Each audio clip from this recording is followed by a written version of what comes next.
Hello there, everybody, and welcome. Tonight, we're gonna have the scapegoats going against escape Posel, and I would really like to know what does that mean? What does escape Posel mean? I'm pretty sure somebody will know over here in the chat. Hello there, Nick Dave, and good evening, sir. Thank you so much for the biddies, much appreciated, sir. We got going. Oh my God, look at that, level 4. High train over here, unbelievable start of the evening. Thank you so much, guys. We do have Monstrat. Thank you so much for everything over here. I'm not sure exactly what was my highest high train, to be honest, but I don't remember actually going over 7 or something. Anyway, anonymous gifter, also amazing, man, unbelievable, man. He dropped 10 of these gifted subs over here. Thank you so much, sir, whoever you are, or ma'am. Oh my God. I did also notice we do have, give me a second to the north, Element 6. Hello there, sir, and welcome. I do see Toxic Brain. Also, good evening, sir, and welcome. We do have Big Z in the house. How are you doing, sir? Good evening. What are you up to these days? Now, I did also notice Mozart did pick up that first promotion, and of course, way first in the channel with a text over here. I do want to also say hello to YouTube. How is everybody doing on YouTube today? Hello. I hope my microphone is working and everything. And look at that, I actually totally forgot to write this down. We do have them. Okay, I do need to swap with Sewi. Okay, there we go. I need to swap with Sewi, and I swapped with Sewi, and there we go. I think we got this. I think I actually need to click over here on this, and I'm so sorry about this. I really hope you're not gonna hear it. There we go. I need to keep the microphone like this, or at least the bar holding the microphone like this, because that's how I can actually see the screen. If not, it's like half of the screen is covered.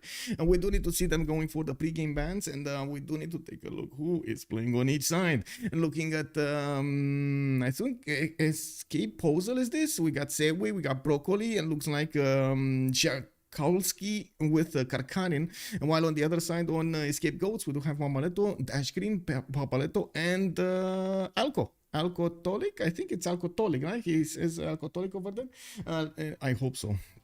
Anyway, looks like I do want to double check if they are actually using something like Civ6 for the draft, because we've seen actually more and more teams doing it, but at the same time I have seen some form of a resistance over there for that to happen. No, they're not doing it actually. Go pre-game ban when you are ready. Mammaletto is calling out in the in-game chat, so we're probably going to see it in the in-game chat, and we're going to take a look at this. I do have to say that this is a much more chillier game than we did have before, and yeah, we're going to need to see if it's going to go chaotic. I hope so.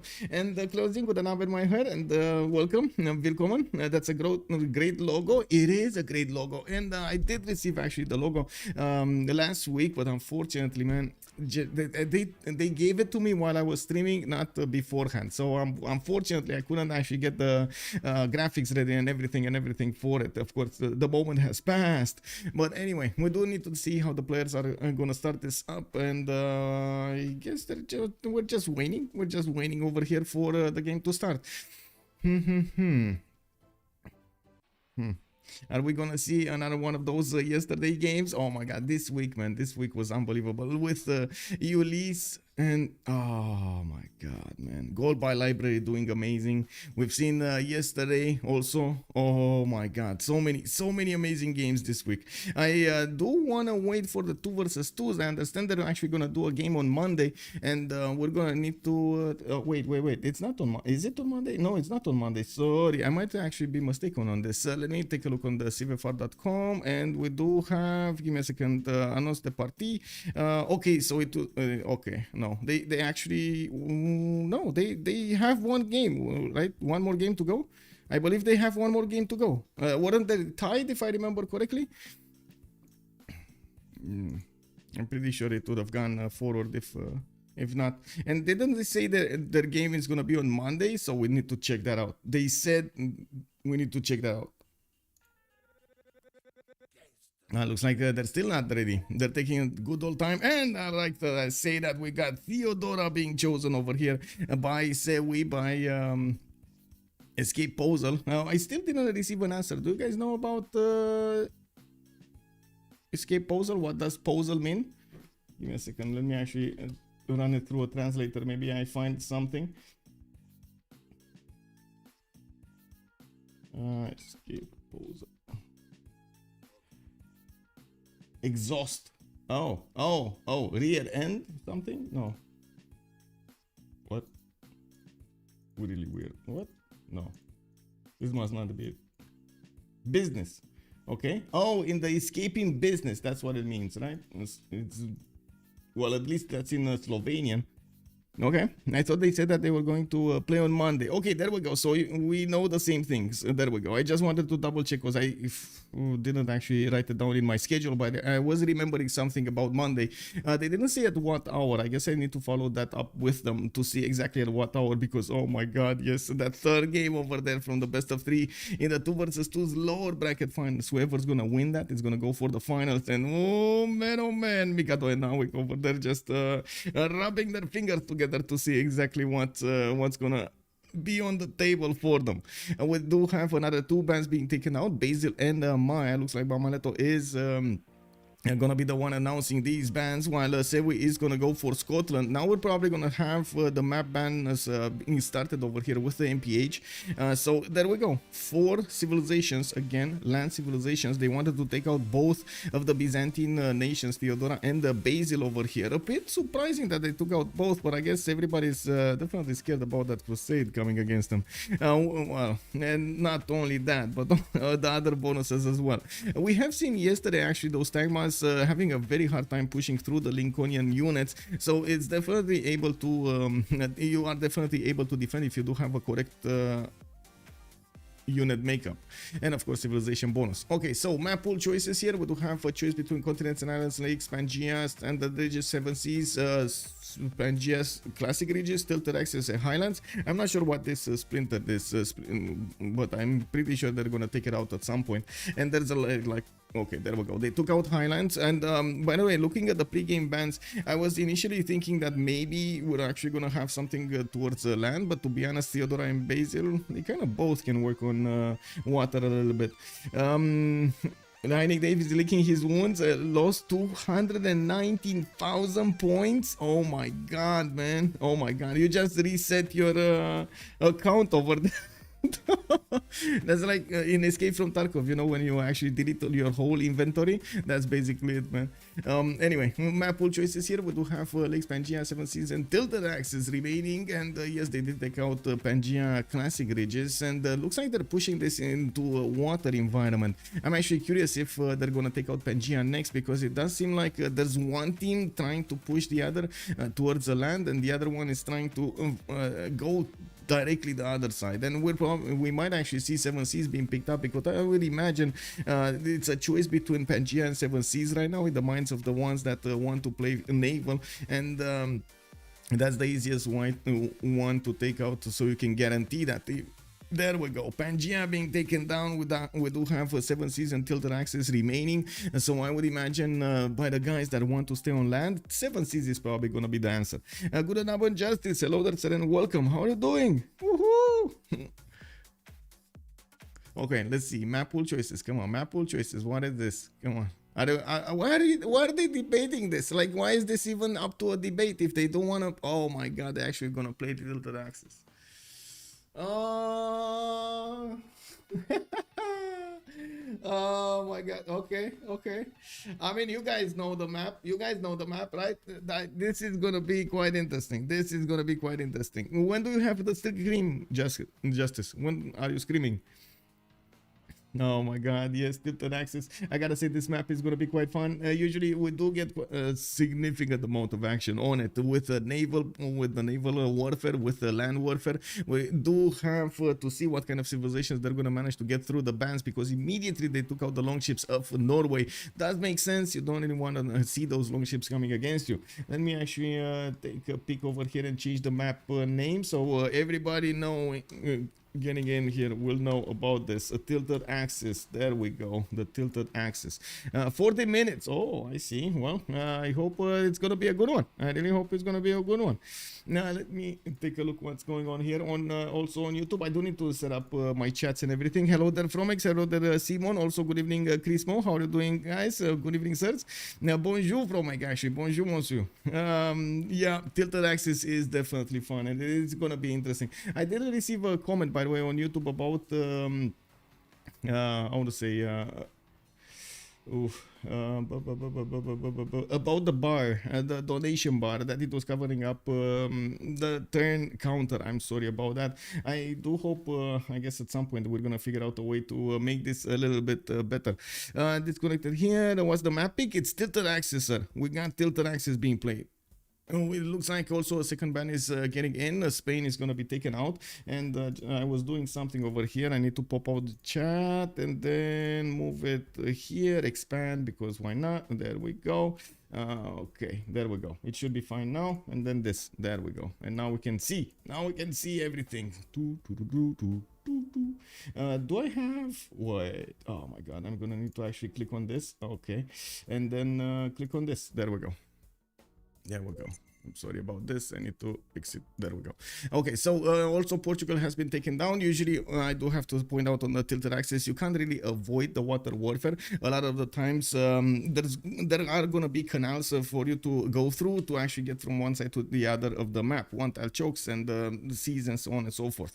We do need to see how the players are going to spawn and, of course, what kind of spawns they're going to have. Not to mention what kind of connections they're going to have. It's going to matter quite a bit if they do manage to get that information from an early stage, so they can prepare accordingly for the timing they need to be preparing for. We've seen how much it matters to actually get 3, 4, 5 tons of caravels over your opponent, and of course we might actually see this happening today as well, them trying to get an advantage from that. We do have 2 more bans to go, with Scythia also being ticked off over here. I would imagine they are a little bit scared about that extra +5 of Scythia, especially on the seas with the ability to heal his units. Ooh, that is so good. So good over there. March Gondi, hello there, sir, and welcome. Sorry, ma'am. Hello there, ma'am, and welcome. Give me a second over here to see. Oh, they did take out Brazil. I mean, yeah, sure, Brazil, definitely, Minas Gerais, and so on and so forth. But is it that tough on the tilted axis? I don't know, man. I don't know. It seems like there are a lot of other civilizations that are very, very good on this map. And we do need to see if they do take out Indonesia, Catherine. Of the Victorias, Eleanor, England, and so on and so forth. Even though I don't actually know, I take that back. Eleanor, England, no, Dutch. I think the Dutch actually replaced Eleanor, England in our preferences here, honestly. We do have also Indonesia being picked up here, and it looks like that's the last ban before the picks. So 27 is going to have to set the tone for the game with his own civilization here. He does have a good array of choices, to be honest, and I do want to see if he's going to immediately pick a civilization with naval bonuses, or he's going to go for something with a bit more diverse environment, maybe a Rome or something. We do have, of course, afterwards Alco, Tolik, and Alco actually, and PAPACHILLIN immediately picking after this.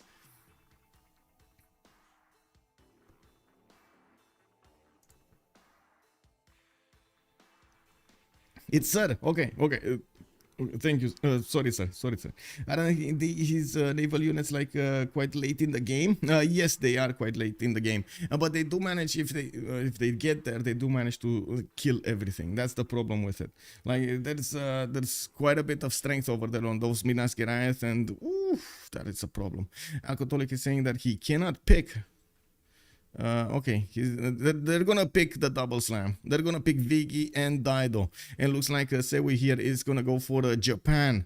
Okay, we got Japan in the game. Okay, I mean, usually I do believe Victoria's and Dido's and Dido is Victoria and Dido are a little bit higher than Hojo Tokimun in the game, or at least that's my impression of it. Of course, yes, he can still benefit a lot from those from that +5 in the shallow water tiles. He does have the extra adjacency for his districts and so on. But a lot of the times we've seen actually the Victorias and Dido just outshine Japan, especially mid to late game. Early game, Japan is on point. Mid to late game, it does seem like the two Victorias are better. We do have also, I gotta say, we haven't seen Elizabeth in quite some time now. If I remember correctly, that was with the extra trade route, right? Wow, no Elizabeth in the game. Wow, they've totally forgot about her. And we do have also Dutch being picked up here, and this definitely makes sense. We do have more and more players wanting to actually pick up Wilhelmina and get the bonuses from those rivers. I am wondering if the tilted axis is actually going to give him exactly what he needs with a lot of rivers, because yeah, it's tilted axis. You might not have that many rivers or fresh water for that matter. We do need to see also the last 4 bands over here, and we do have 4 more choices for them to go for, and the first one that's going to be is Alco to pick. No chops and a late UU, yeah, basically on Brazil over there, but you do get other stuff that is amazing on Brazil over there. So first of all, you can of course benefit from the extra appeal that you're gonna get on your rainforest tiles. You can benefit from the Copacabanas and the other stuff, the carnivals, right? The things, then replacement entertainment complex, I forgot how they're called. That gives you so many points. Hello there, Lucan, and good evening, sir. Thank you so much for the prime. My favorite secret society. I'm on the fence between Owls of Minerva and the other one with the monuments. I am on the fence on that. Copacabanas, that's how they said. Okay, there we go. So I was remembering properly. I know it did have another one, and yeah, sure. Daniel Dingo, hello there, sir. I think they don't want to see a rampaging Brazil. Yeah, I'm pretty sure they don't want to see a rampaging Brazil. Nobody wants to see that. I mean, we want to see that. Don't get me wrong. We want to see that. They don't want to see that, but we want to see that. We're very excited whenever we're actually seeing something like that, right? And street carnivals. There we go. In street carnivals, yes. And we do have Gorgo and Teddy Rough Rider being taken down from the options of the players to pick from this game. 2 more bans to go, and the 1 for each team. We're going to need to see how they're going to finish this up, but it definitely feels like they're going to go more towards water than they are going towards land here. Yes, Wilhelmina can actually play both sides, but I still believe it is better a little bit if you do go on the water over there, especially with the Desevens. Last time we've seen the Desevens in action, we weren't that impressed. We have seen them being defended quite easily.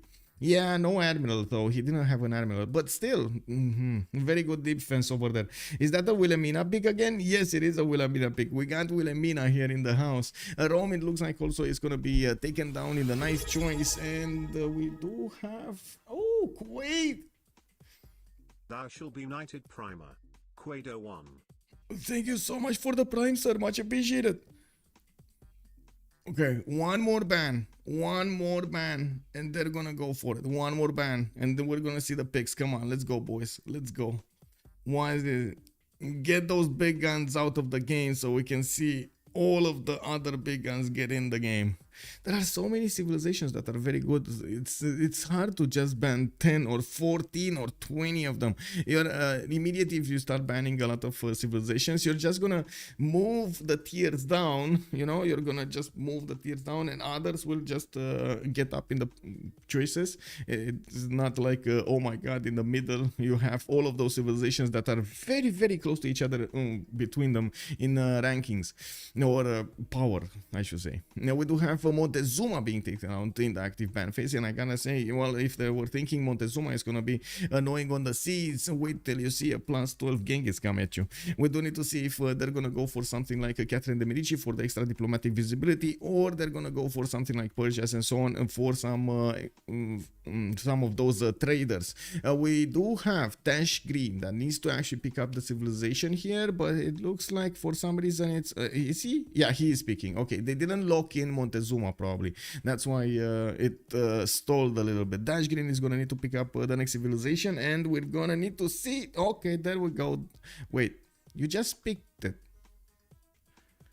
WTF? Oh, I see. They. Oh. Yeah, I don't know about this. Yeah, I don't know about this. I don't like this. I don't like this. I gotta be honest with this. I don't like Eleanor of Aquitaine. I mean, I liked Eleanor of Aquitaine back before the nerfs and the buffs and the nerfs. Like, it was good with the +2 bonus for each. It actually seemed good. Now, you need so much of an investment to actually make it work. Dido plus Age of Empire Victoria plus the trade gold. Yeah. Well, I guess, wait a second, I didn't actually do the go brrr. Yeah. It goes brrr. We do have Karkarin here that needs to pick up next, and SHALKOWSKY did go for Cleopatra. Did I actually pronounce that correctly? SHALKOWSKY. I think that's correct, right? SHALKOWSKY. Anyway, we do have Karkarin here going for Age of Steam Victoria this time, and yes, we're gonna have so much gold between them with 4 nations on one side that can definitely do a lot of gold. We do have to see also on the side of scapegoats if they're gonna pick a land civilization here, like we did see SHALKOWSKY go for Cleopatra. We still have, well, if they want Ptolemy, they can get Ptolemy, even though you see in the player preference, we did have Cleopatra being picked up over Ptolemy. Yes, I know. I mean, yes, they do still have a lot of experimenting to do over here with the civilizations, and still the meta from the new BBG is still slowly getting there. It's slowly getting there. I would have to say that we do see a lot of experimenting being done in the last 2 or 3 weeks in the games by the players, and they're trying out different civilizations to see how they fare against each other, and of course how they can make them shine in different situations, which is pretty good. And that's how the meta is evolving. They're learning how to do it, and of course what is best versus what is not that good. We do have Cyrus here being picked up by Mammaletto, and yes, there we go. We do have a land civilization that can work on the seas as well. Not bad to actually have an extra +3 when attacking. But yeah, we're going to need to see if that's going to be enough. I'm pretty sure it's going to be very important to go for those admirals, and I'm pretty sure we're going to need to see how much gold they're going to manage to do during the game so they can upgrade whatever they need. With so many coastal naval civilizations here, I would imagine it's not going to be hard to actually acquire that gold. Wasn't Eleanor in the Hidden Cup and she was impressive until the late game? Yeah, that's basically Eleanor in a nutshell. It's you know, you get late game. It's not working. Thunderius, good evening, sir. It's scaling quite badly. Well, I guess it kind of depends on how you play it and how much time you have to prepare for a possible attack. But all in all, it does require a bit of a different approach to the game. So usually it was just minimizing, simplifying as much as I can with what was going on over there with Eleanor. We did have initially Eleanor with a very big incentive to go Royal Navy dockyards into theater squares, into Gavron Plaza, into everything else. Like afterwards he would go for the campuses.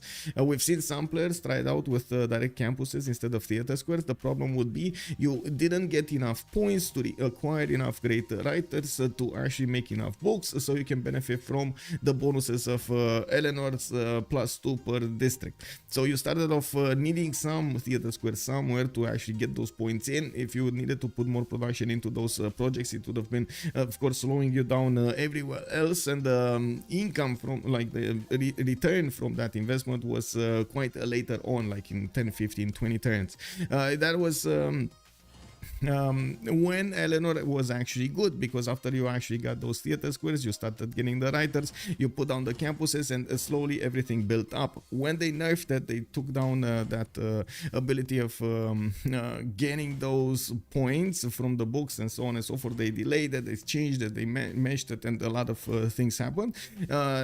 Players again started experimenting how it works with the campus, but basically that's a no bonus save, right? If you go for that, you have a half cost harbor, and that's about it. If you don't go for your theater squares and getting your writers and getting the books, that's where the meat of Eleanor bonuses are.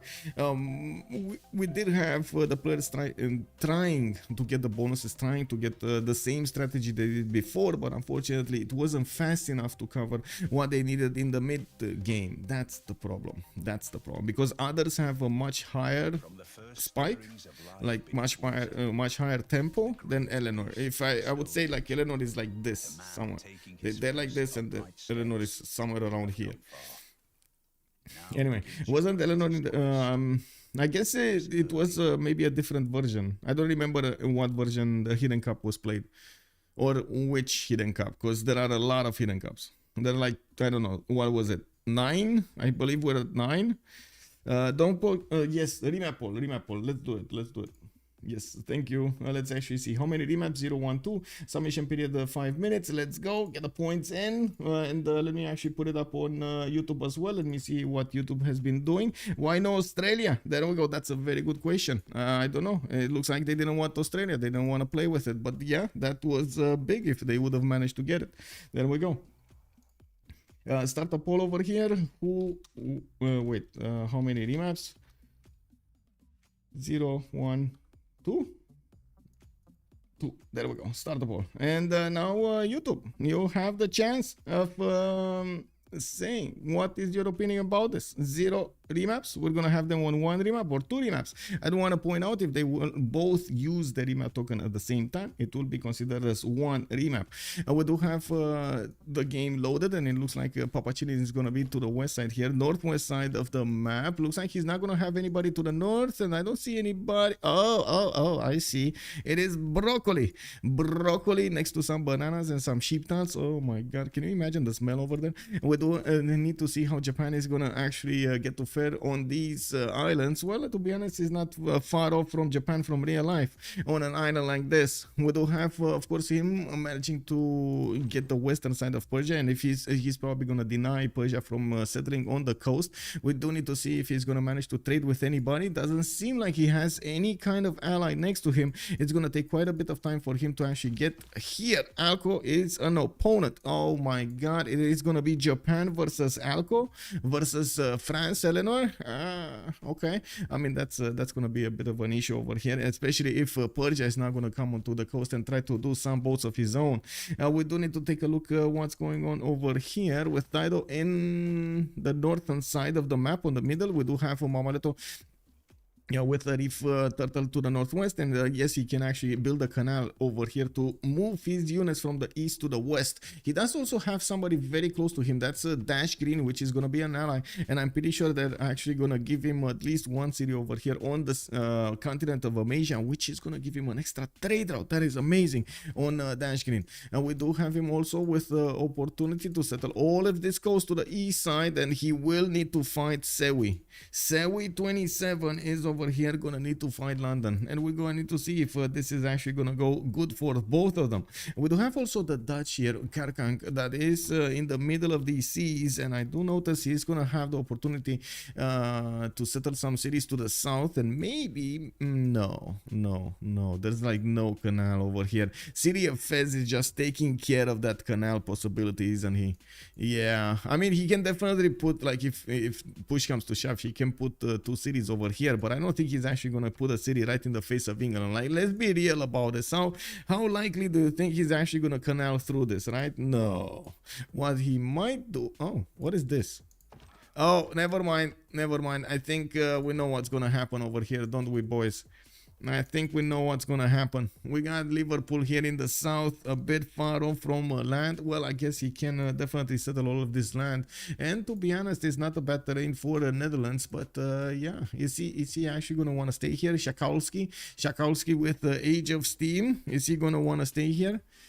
Maybe. I mean, to be honest, it's not that bad. Not that bad, but not good either. Like, what are we talking? 4 or 5 cities here and stop? No, not good. Not good. Definitely remap, man. Remap.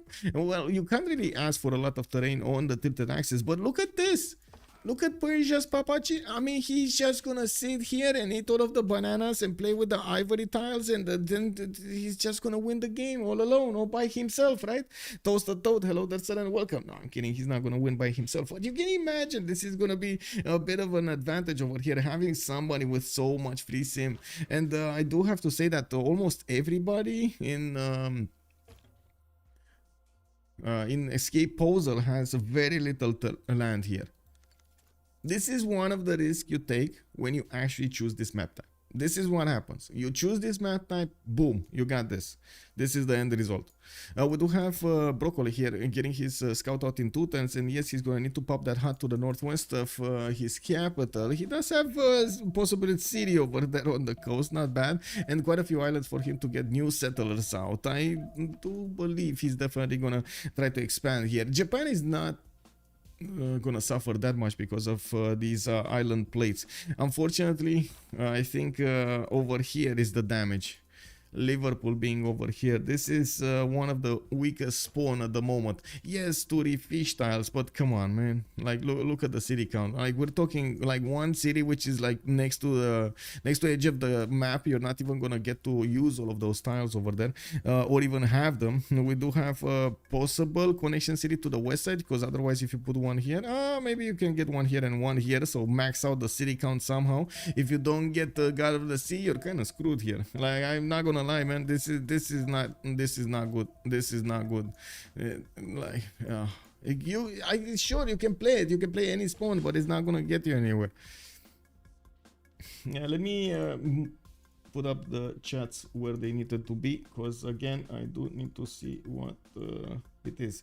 Michael, when is Civ6? The Civ6 is between the 15th of December to the 17th of December, as Sasu is pointing out over there. Exclamation mark Civ6 2023, and you get the chance to donate. I gotta say, we do want to put some smiles on the children's faces, and this time around, I understand, if I understand correctly, if you do manage to get to that goal, they're actually gonna get to send instead of sending them much closer to where they are, like where they to the hospitals over there near them, they're actually gonna send them to the streamers location, to the hospitals next to them, which is amazing. It's amazing. It is next week. Yes, it is next week. It's the orange of the potato. Bonsoir, Monsieur Rafifi, bienvenue. Also, GTS now. Good evening, sir. This is 100% a remap. Yeah, I think so too. Also, Ave Machiavelli, he cannot build a canal there. It's all hills. Oh, you're talking about this one? No, I was thinking of him putting putting a city here, and then a city over here on the right style, and canaling over here. This is a hill, flat.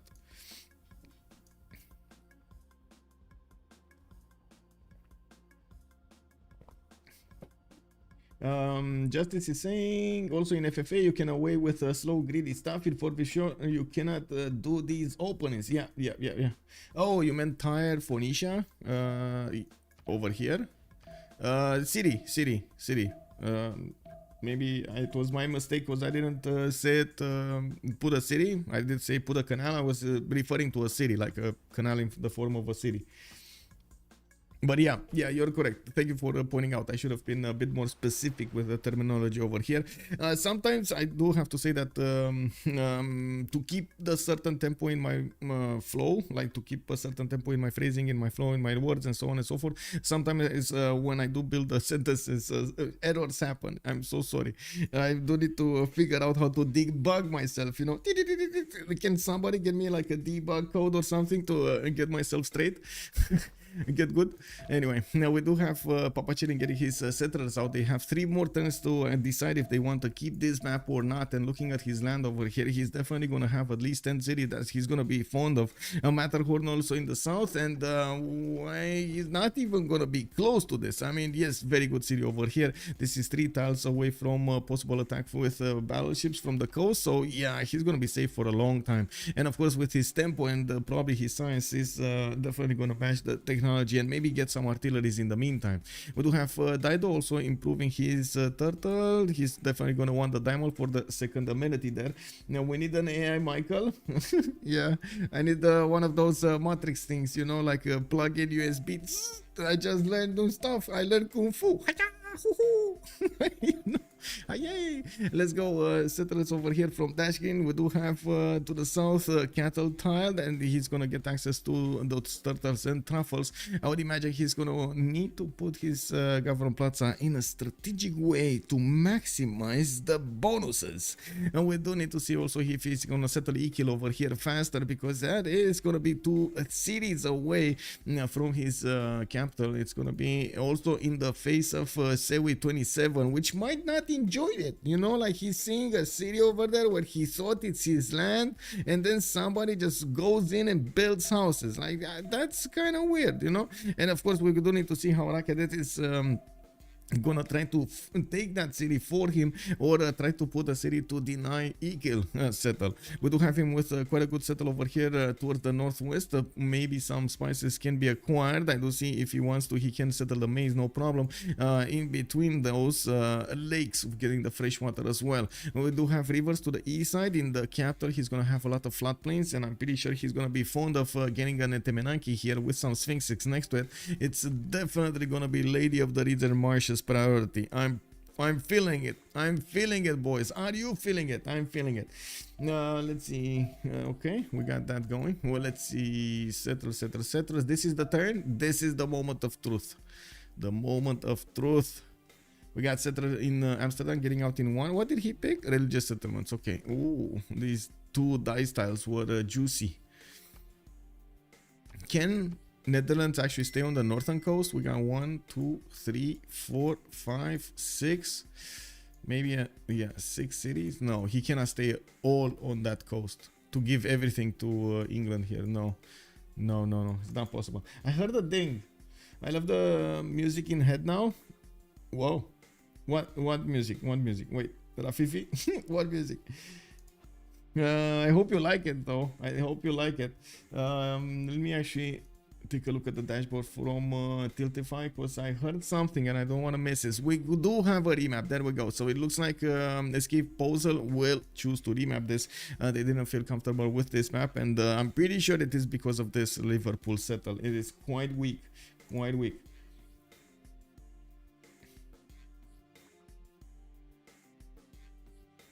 Wait, this is now? Oh, wait.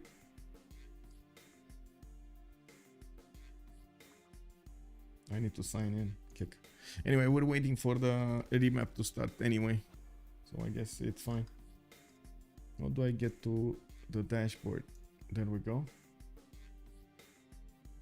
This site is making me go through hoops to get to the information I need. Oh no. Okay, this, click. And here there was a, there we go, list. Oh, we got Anonymous. Anonymous dropped the $20 on the Civ gift. He just, oh my god, he's putting that over that 200 mark. Amazing. That's amazing. Oh, yes, let's go. I really do hope we're actually going to achieve our goal this year, and I really do hope we're going to see some awesome smiles over there on the children's faces. There are quite a few things that need to happen, of course, in the Civ gift, and it's like unbelievable. Like I try to keep myself a little bit separate. I try to keep myself not thinking about it too much, because if I do, I get too excited. You know. Anyway, let's get back to this and wait for the remap to start. I do need to. Okay, there we go. See if this works. This works. Yes, there we go. Hello there, papas. Good evening, sir, and welcome. Can you feel it? The Jacksons. Oh, that one. I see. Yeah.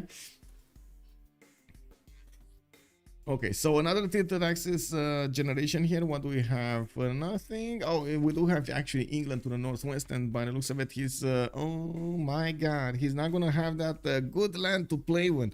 I gotta say, England over here is gonna require quite a bit of tiles to get his theater campus and everything set up over there. So I would imagine he's not gonna be happy seeing this spawn.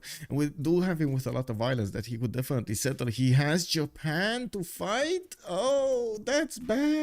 I mean, we might actually see Eleanor here showing its full colors with Japan's +5 being right next to her. That is going to be a problem. We do have Japan with his own tiny island, which is, well, he's definitely going to suffer about it. We do have him with at least 1, 2, 3, 4 around here, 5 around here settles, and of course then he's going to need to go for the islands. It's going to be a race for whoever is going to get that God of the Sea pantheon, and we're going to need to see if anybody's going to have some extra faith from the beginning. Japan does have an advantage. He has extra culture. It's still going to get him faster to the God King card if he gets it. We do need to take a look at the south here. We got Egypt with again a decent amount of floodplains for him, and looks like he's also gonna have some Tiki Hatians over here from the type of village spawning to the northwest. He has an array of bananas for the extra food to the south, and looking at his spawn over here, this looks juicy. There are so many possibilities here. Oh yes, some rice tiles also to the southeast, giving him that extra food next to those plain hills. I'm pretty sure he's gonna be happy working in the 1-3s alongside all of that rice. And we do need to see how he's gonna try to max out his advantages. Oh, even the Dead Sea. I mean, we're just scrolling past the territory of Cleopatra, and we're like, oh, wow, whoa. I mean, yeah, and let's see how he's gonna benefit from it. It's definitely having some nice potential here. Yeah, we do need to take a look at the southeast. There will be Netherlands with one river. Saipong, hello there, sir, and welcome. Good evening, good evening. Yeah, this is a bit underwhelming, I gotta say. Yes, I know Netherlands is gonna try to play it without the bonuses that he's gonna get from the river. He does have the fresh water from his lake over here, and he's definitely gonna get a fish to play with and eat it. But let's be real about this. He's not gonna get the the Dutch bonuses on his civilization. He's not gonna be happy about this. And they did use the remap token, so unless we're gonna see somebody in a very bad position from his opponents, oof, yeah, he's gonna be forced to play this. He's actually gonna be forced to play this. I'm so sorry. Fish to play with and eat. Yeah, I mean, you know, is what it is. Birmingham over here, we do have Dashgreen with his scouts in 3 turns and getting out, and I do see he's gonna try to see all of this territory, but to be honest, I'm a bit confused why he's trying to get a scout instead of a builder here. Yeah, he definitely doesn't have a lot of territory to cover, and his warrior moving to the south is enough to actually get the vision between the mountains. He does know about the mountains to the northeast, and he also has vision from Mammaletto. So as you can see over here, they do know there aren't that many directions to actually scout. We do need to see also Phoenicia getting his scout here to the south. He's building it, training it in 3 turns, and he's gonna have so much territory to actually expand into. We're also gonna have on the same continent PAPACHILLIN. That's 3 civilizations here, 4 civilizations on the same continent, with SHALKOWSKY being in the south. He's gonna be oh.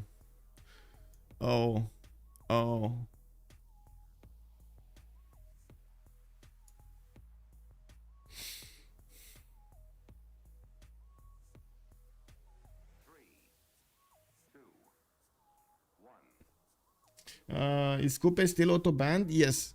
Lake isn't bad for Netherlands. You want to have polders close to each other?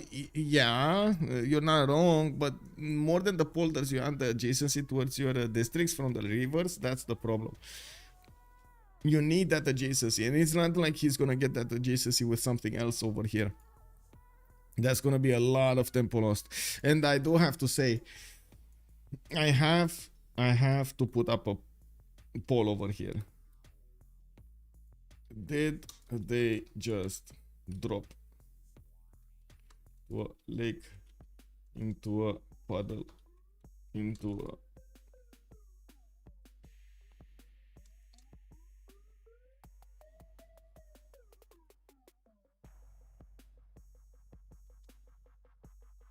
Okay, let's see what your opinion is of this, because you see the map, you see my face. I'm actually not that happy that how to say, we do have them trying to use the remap token, and instead of getting some awesome sauce land, we do have them with Dutch that has a problem.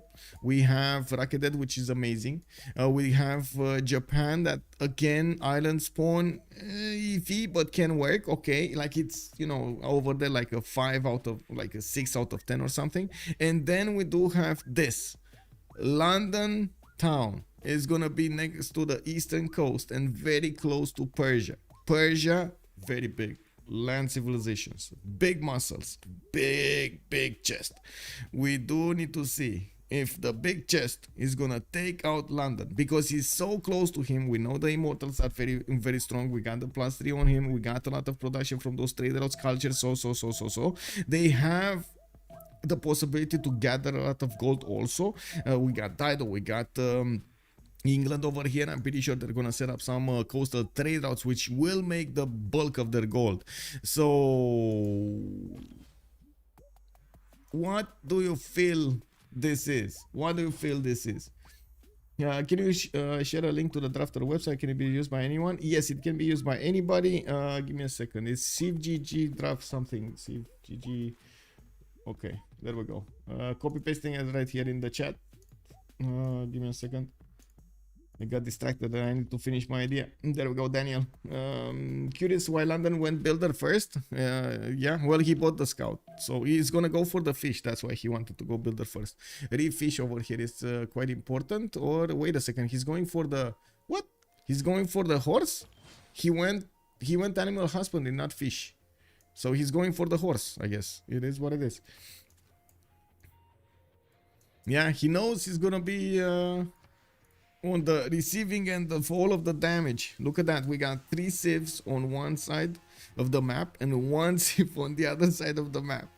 Wow. Yeah, he knows. He knows there's something fishy going on in his north.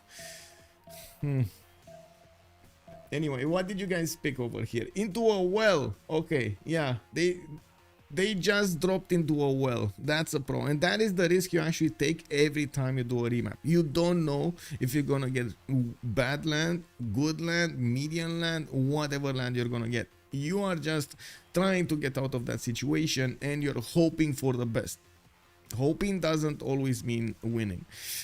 We do have PAPACHILLIN over here with his builder. He's gonna get the truffles improved, and I do see he's also gonna get a settler in 4. He did pump out 2 scouts from his capital, and he's starting to figure out how his land looks like.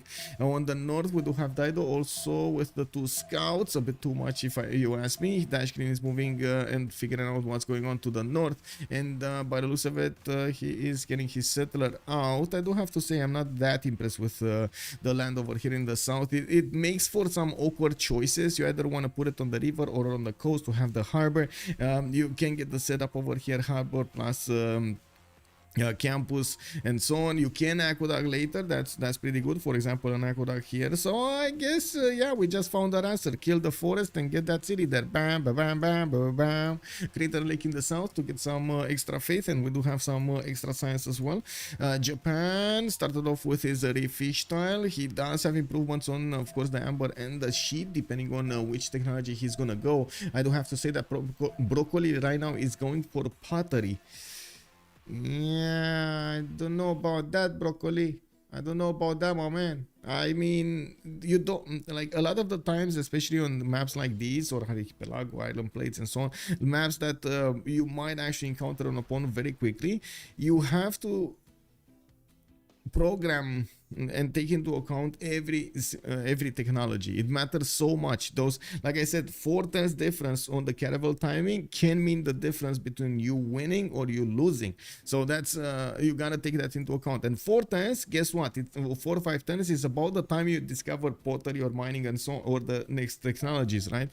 So you gotta be careful what you do discover at the beginning and how you do try to get your bonuses from improvements, from extra cities and so on, that you can work with that production and increase your tempo, versus something that slows you down and you don't actually need it. If you don't build it, you don't actually need it. Can you add team names? Yes. Also, Stadler, hello there, sir. We got 1 remap token remaining, and that is on Scapegoats. Scapegoats have, and it looks like everybody here in chat, or at least the 4 that voted, are of the opinion that they did actually drop into a well. They dropped from a lake into a well.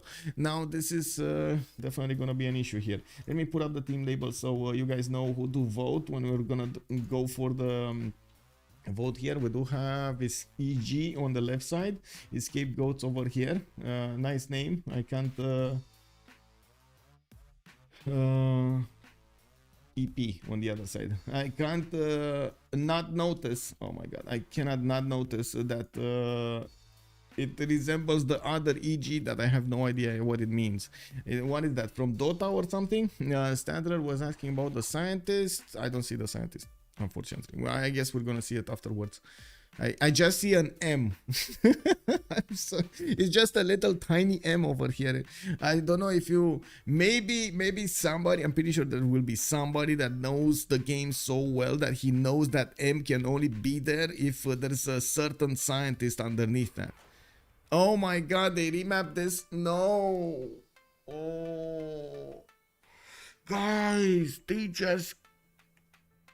didn't know, right? They didn't know. But oh my god, they just did this. They gave their opponents so much here.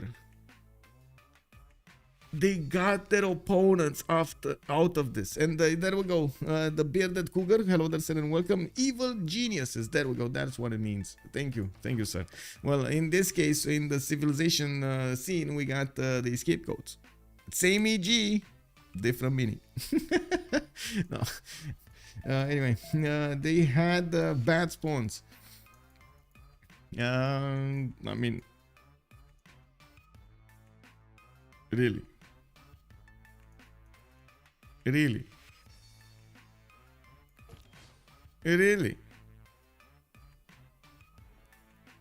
Eleanor's position I can definitely agree with, but it's Eleanor. I mean, I don't know. It's maybe it's me. It's like thinking that Eleanor cannot actually perform, but yeah, it is what it is. We'll see. I am open to the evidence. Let's see the evidence. What is going on? Can we actually see that England is gonna outperform his allies and opponents in the game, or are we gonna have him stuck on an island? And I think the main question will be, now that they kind of saved their opponents from these spawns, are they gonna drop into a well instead of their opponents? They're basically like dragging them out and then jumping head first in. Woo! You know, like, let's see if that's gonna happen. Vicky and Eleanor had really bad spawns. I wouldn't really say that Vicky has a bad spawn. I really wouldn't say that Vicky has a bad spawn. It's not ideal, not a bad spawn.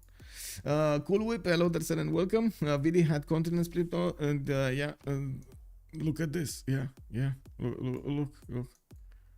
Extra trade drop from the beginning, easy peasy.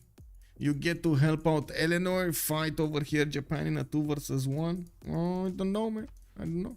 And I gotta say, Dutch was basically neutered in this game. Like, look how many hoops he actually needs to go through to actually get to his rivers there. The B4 of Vicky is so slow. You're not wrong, but that's B4, right? And he had some islands and some Japanese cities to take.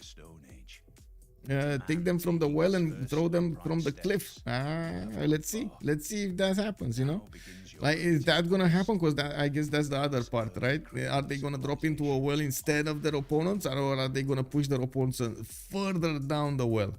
Let's see what's going on here. I gotta say, this is kind of a clumped up map. I don't know if I like this. I mean, and I like it in the sense that we're gonna have a lot more land. I don't like it in the sense that we're not gonna have naval fights. Where are the naval fights? We're all here for the action, you know, for the boom boom. We got Mammaletto here in the north. It looks like to the southwest there's gonna be SHALKOWSKY, and they're still not gonna get to fight each other on the coast. They're gonna fight each other in the mud over here in the middle, between those lakes and between the bananas and the amber tiles. That's what they're gonna do. We got Mitra in the middle of this, and Zangidangxia south. Oh, Sewi, Frisim Sewi. Oh my, look at this land. This is beautiful land for Egypt over here. He's gonna get these sugar tiles to work a lot of floodplains. He has the fresh water. He has his chops available for him in multiple cities. A lot of mountains for the adjacency, and oh my, quite a few cities to go for. We got in the southeast also Japan for him to get some coastal trade routes going, and I'm pretty sure they're gonna make a lot of gold over here. Sewi and broccoli. On the northern side, we do have Dutch. which is going to be played by Karkarik. That's going to be right next to Liverpool, and the Dashgreen might actually show the way over here to Amsterdam. I gotta say, this time Amsterdam actually has rivers next to the coast, and this is not that bad, not ideal, but not that bad. It does have a 311 fish to the southwest of Amsterdam, a 2-3 deer tile, and yes, he's gonna have a city to block here, the north and east side, that he definitely needs to put like this city over here, so he doesn't actually give a triangle of shots. And of course, we'll need to get to improve the silk tile and that reef tile. We do have him also with pretty good campus over here. Look, plus 4 campus. Yeah, why not? What's Eleanor doing? Okay. Big question. Is this a better spawn than the last one? Or Eleanor? Is this a better spawn? Is this considered a better spawn?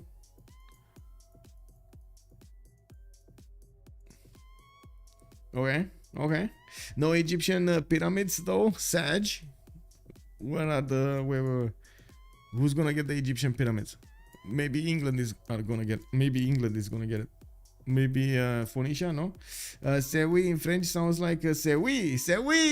Yeah, exactly. I mean, it's like bonjour. You know, you don't know if you're saying good game or you're saying or wishing somebody good game or you're wishing somebody a good day. Or maybe in French is the same thing. You know, the French are actually playing a game. Every day when they get out of the house, they're playing a game. They wake up, boom, they're playing a game. Both sides have a fighting chance, it feels like. Let's see. We got in the middle actually, PAPACHILLIN again starting to, I guess, benefit from the simming. We do have him with a decent amount of territory to the northeast, and by the looks of it, well, yeah, he's not gonna get to affect the war that much. We do have probably this one tile choke that will be died over here. We'll have the opportunity to, Oh, I mean, you say they have a fighting chance. I don't think they actually have a fighting chance. Is Mammaletto going? So they're gonna take out Amsterdam. Where is Amsterdam gonna settle? All inland? Like, I don't know. It doesn't seem like it's gonna be a good idea. He could go for this southwest settle next to that silk tile. He could go to the northeast. He could go inland, yes, 4 cities. But then this city on the west side with the capital will be pushed by Byrims from the beginning of the game. And we do have from the east side free boats from England actually about to hit him when he's gonna get his Royal Navy dockyard. So yeah, I think Netherlands here is in a bit of a pickle. There's nobody else on this coast to actually help him out. We do need to fish also the finish the remap prediction over here. Choose outcome. We did have 2 remaps and somebody just got a lot of points. Yeah, there we go. The points are rolling, boys. The points are rolling. I do need to finish the poll as well over here on YouTube, and let me actually take a quick peek. Meant in Egypt land. Oh, okay, yeah, I guess we do have only healed. If you're referring to the pyramids, you're referring to the pyramids discussion earlier. I guess so. Anyway, we do have Rocket again in his settler route, and we're gonna need to take a look in detail what kind of strategic resources and what kind of moves are they gonna do first. I do want to take a look here on each civilization. We got the scouting, another scouting one from the city of Tyre. He's gonna have the horses on the west side in the second ring. His iron tile is gonna be a bit further away to the southeast in the third ring, and we do have him with quite a few cities that he could go and settle on the coast. Unfortunately, as he creeps closer to Netherlands, the more desertish the land becomes. We do have him, yes, with that settle on the west side on the rice tile. It is going to be relatively expensive here. He needs to buy out the banana to have the extra food, and of course improve some more of these tiles with the builder. He's going to get there. It is what it is. We do have to the southwest also Bradford here. SHALKOWSKY is going to get his marbles improved for that extra culture, and I do notice he's getting a settler out in 5 turns. He does have the benefits of horse, but it is 3 tiles out, quite far away. And I do want to ask you, by the way, do you guys hear me fine if I keep the microphone a little bit further? It got pointed out to me that I talk too close to the microphone, or do you guys like it when I'm close to the microphone? It looks like it might be a quick game. JDS No is saying yes. We do have on the city of Bradford, although to the southwest, an iron tile over there in the first ring. which is gonna be easy for him to acquire. I like this city to the east side, also giving him access to that extra culture from the amber. Marble tiles here also can be settled, and we might actually see the necessity for him to get horses as quickly as possible, so he can try to push Mammaletto, so he doesn't let Mammaletto do that much damage against Dutch. The problem is we do have a bit of an issue with the strength of the biting, which will push the strength of the garrison defense quite high, and it is hard even with horses to push through. Not impossible, you can do it, but it is harder than normal. In the south, we do have a Racketed here with 3 turns for a settle, and wait, that yep, thank you is you saying that wait, you're responding to my question or to the Egyptian question, or oh my god, to the voice question, so I don't get reading the feedback. We do have settling 3 turns from Racket that he's gonna need to get that Lady of the Reeds and Marshes pantheon, and I do see he's discovering his north slowly. Doesn't need to fear to settle the west side here. He's gonna have Shalkowsky to the north and Broccoli to the southeast. Both of them are gonna help him keep this territory entangled. Cyrus got a builder out of a tribal village. Very nice, very nice. That is PAPACHILLIN over here with settler in 1 and another scout getting in. Let's actually see. Well, yeah, I mean, to be honest, we're gonna come back, but this is gonna be like really chill over here. He's probably gonna go to space with this land. He doesn't really need anything else. Now we do need to take a look at the strategics here. Racket benefiting from iron, second ring for horses as well. Doesn't really need to flex against anybody with that with those resources, and we're going to need to see what his ally is going to have here. Kyoto getting one of his settlers out. He only went for wait, he didn't get a scout?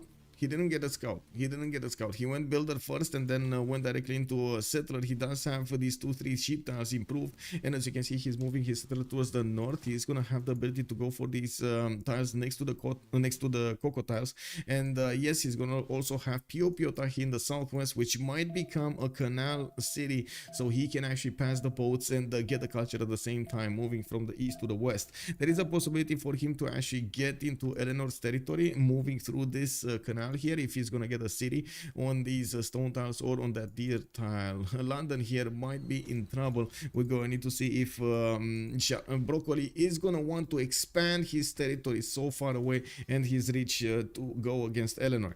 We do have let's see, think at Temenanki in B2 better there. You're talking about Egypt here, you're talking about this 1 2 3 4 5 6 7 versus 1 2 3 4 5 6 7. To be honest, it's like really the same.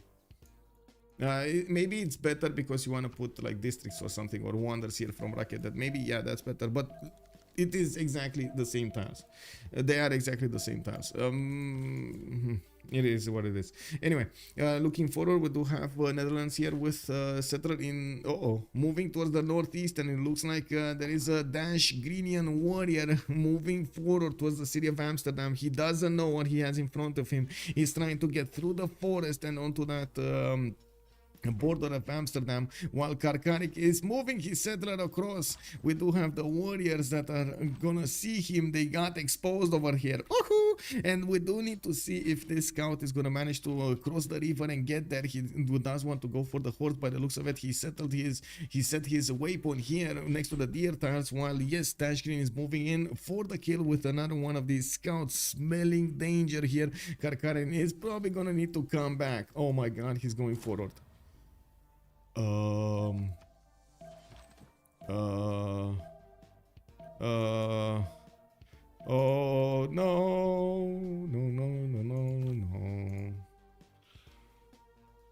Dun, dun, dun. It's happening. This is like in Jaws, you know. Dun, dun. Oh my god. Man, it's not enough that he's gonna get bullied all game. They want to take a settler from him also. Like, they don't like that. I'm gonna clip this. We got this in full splendor. 4K. No, I'm kidding. It's digitalized. I'm kidding also. How do you digitalize?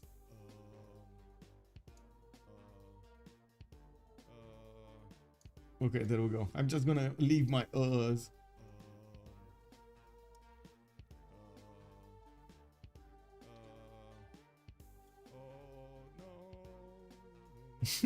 There we go. Yeah, there we go. So yeah, it is what it is. England just got an extra city, and to be honest, I wouldn't be surprised if he's gonna put it like this or something, you know, right in the face. Okay, there we go. We got the clips. We got the clip, boys. Let me put it over here. Spread the word. Poor potato should be cooked tonight. Yeah, Wilhelmina is not gonna know what he. I'm a Machiavellian, so conveniently there's not a bet on the game here because we already know who wins. Yes, I mean, you caught me, Machiavelli. You caught me red-handed with the pants down. You know, it is what it is, man. What the misclick did we just witness? So I mean, he got zone of control. That's what happened over there. He got zone of control. So he set the weapons correctly, right? He had the settler over here, and then he had the scout over here. The warrior didn't move until it was kind of late, and the warrior could have moved on the deer tile, but to be honest, it would have been the same result. Or over here on the uranium, he moved on the uranium tile, and the second the settler moved, he got zone of control. The scout also moved to the right, and he got out of the zone of control of the warrior, and didn't have enough time to end the turn and bring back the scout. That was the only mistake that happened over here. Instead of setting the waypoint for the scout as well as the settler, he just needed to keep the scout in place. That was the problem. It's there. Monstrat, you got a clip over there. Yeah, it did happen. We got Dashgreen here moving back. He won against the scout the fight, and by the looks of it, yes, we got another settler coming up from Amsterdam. Initiation, it says a Pantheon. Karkarik is gonna have a long time to get his tempo back. We do have him also with horses in the third ring on the east side here, and by the looks of it, his iron is going to be to the northeast. He's going to need to definitely get a city here. I don't know why I mean, I guess I know why, because the warrior was there. He definitely needs to get a city here. Like, not taking into account any of the Dutch bonuses, the advantages that the city gives you being in this position with the ability to keep a unit always on that fish tile and allowing it to heal every turn, it's probably gonna block for a long time English ability to actually go against you. So you're buying yourself peace with that city over there to the north. The problem is, yeah, to the west side we're gonna have Phoenicia here. So yeah, I don't know why they didn't just shift enter settle and play it safe. Yeah, exactly. That's true. I thought he's gonna play it safe, but he didn't. Anyway, we do have Liverpool. Dashgreen also getting 3 settlers. Look at this. He has 3 settlers out. He's gonna be on 4 cities before Netherlands even puts his second one down. We do have him moving towards the north, and oh my god, he's gonna block the settle. Check this out. So the only way he can actually settle 2 cities is if he settles this one and then this one, right? It's 1, 2, 3, 4. So this one. If he settles here, he's gonna block the settle here. And if he blocks this settle here, these tiles are not gonna get the protection of the borders. You cannot get the heals popping off on those boats. He's basically, with this move, Dashgreen is securing himself a pathway towards his opponent, Amsterdam's capital. We do have slingers coming up from Liverpool. Looks like, yes, his settler on the east side is going to probably settle next turn. A bit unfortunate that he had to kill a hill for it, but I guess it is what it is. We do have him also with a possible settle on a wine tile to the south. Not very good, but he's going to have access to multiple horses. And yes, he kind of needs to finish the job on Netherlands somehow. Now we do have another settler. Oh my god, is he actually gonna settle inland? Oh no, he's gonna settle inland. He wants to settle in. I mean, there's no other choice, right? There's no other choice. They don't know about Dido to the west side. Mammaletto definitely knows about his opponent, and he probably knows there's an open sea towards him. He doesn't know how quickly he needs to get the boats out, but I'm pretty sure with England taking away a settler from his opponent, he knows he has more time. Derek 4 Davidson has joined the round table. Larmelian, hello there, sir, and welcome. What about the B2 English settler? This one, the leads. Also, thank you so much for the follow. Derek for Davidson. Good evening, sir, and welcome. David, hello, David, hello. Derek, hello, Derek. Dutch can start producing that escape settler as B2, though. Unlucky. Yeah. That's a problem. That is a problem. I really hope we're gonna see that settler move to the northwest. I really hope Dashgreen over here did the math correctly, but I think he did. He's a very smart guy. I think he did. And we do have boats coming out from Liverpool. He's going for his celestial navigation, but barely discovering astrology, and he's going to need to upgrade the tiles on the coast to upgrade the resources. We did have him actually lose a unit here, probably his scout, and we do need to see if Netherlands is going to want to put another attack on his opponent there. Looking at what's going on here, this PAPACHILLIN is getting his campuses out, and I do see he's going to get a +3 here between the mountains and those rainforests. He does have his upgraded horses and the sheep tiles, and yes, he's moving his settler towards the north. It's gonna be a lot of peace here. We're probably gonna take a look from time to time to see what's going on, but yes, he does have to the south Alco to trade with. He has to the north England to trade with, and he doesn't have any natural enemy here next to him. So I'm pretty sure this is gonna be sim heaven on this side. Well played, Victoria. GG. yeah, from the beginning like that, huh? Okay, I really want to stay away from putting that remap, sorry, for the who will win prediction, because this is gonna be silly.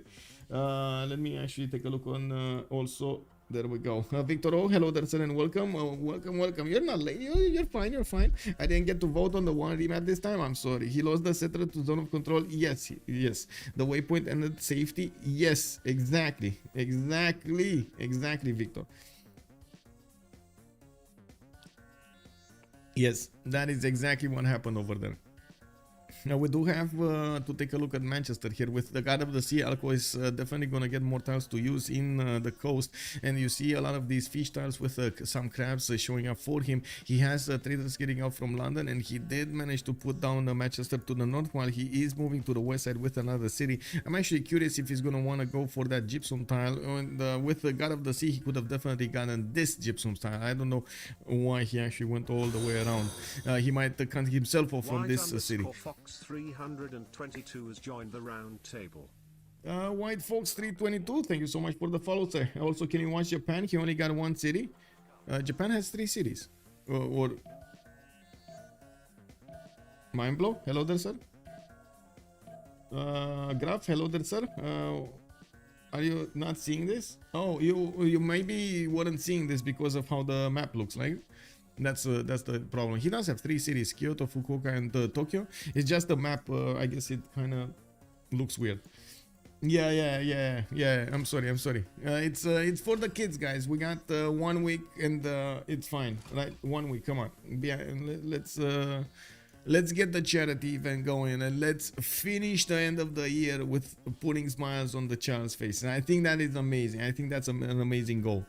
We do have Sewi here with his Etemenaki getting out in 6 turns, and yes, we do have him with quite a few sugar tiles that are gonna get some extra bonus.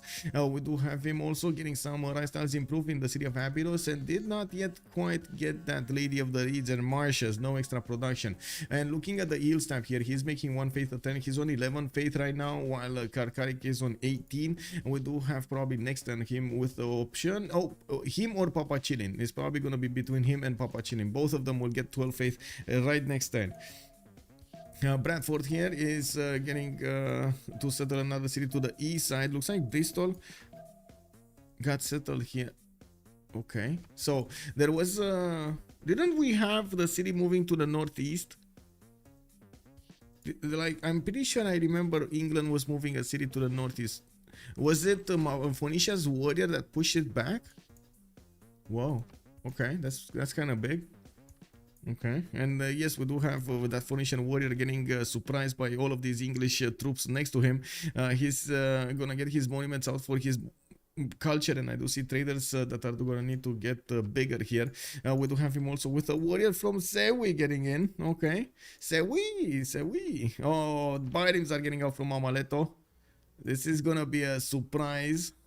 We got Hull also getting some galleys to flex his muscles against Netherlands. At the moment, he doesn't have a lot of damage, but he's gonna start acquiring the damage. And remember, he's gonna have the advantage of actually repairing the boats here, not letting them simmer. We do have Phoenicia with the biomes that can go through the north, and I'm pretty sure Amsterdam is gonna want to prioritize defending the east. Not gonna know what's happening to the north. Karkarik, oh, Granada might be taken down, by the way. Denying him a gold option for his trade routes. 4 cities, England here, Dashgreen is managing to get 7 science with 3 culture, and the bigger the population will get, the more bonuses he's also gonna roll in.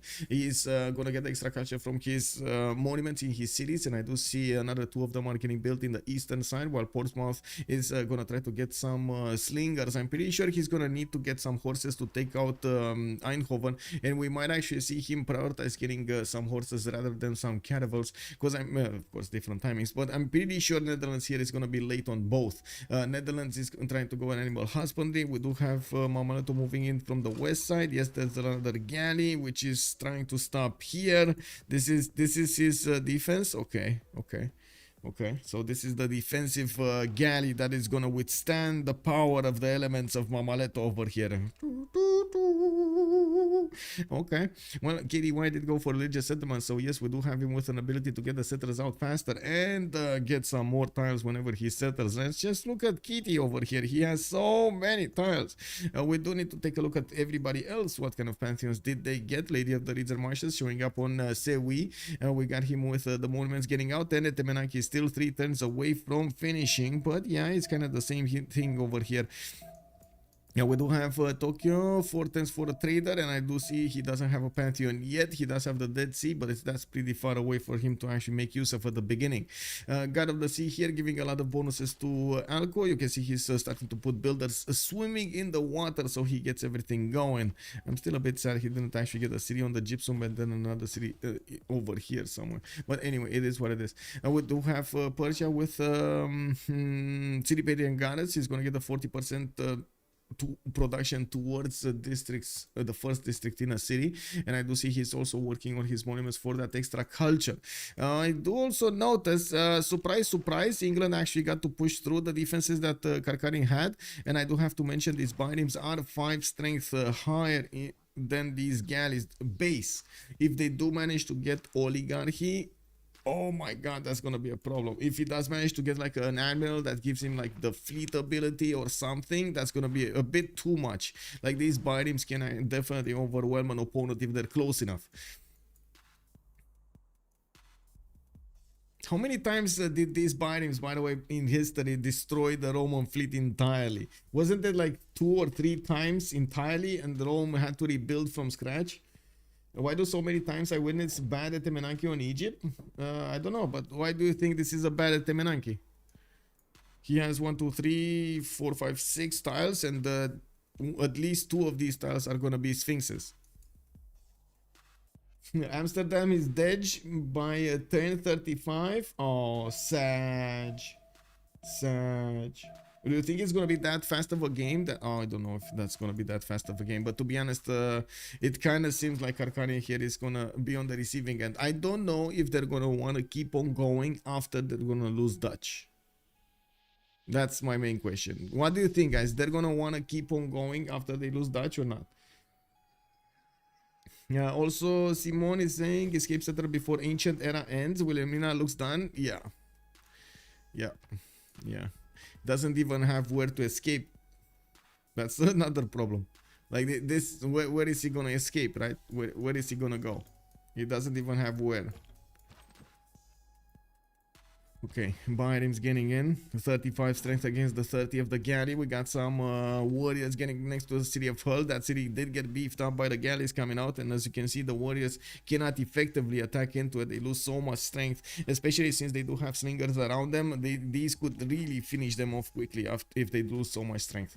We do have also God of War and Plunder being picked up by Dashgreen. The fact that he's gonna get so many of those admiral points is gonna matter throughout the game. I'm pretty sure he's gonna want to make use of the late game bonuses over there with those admirals.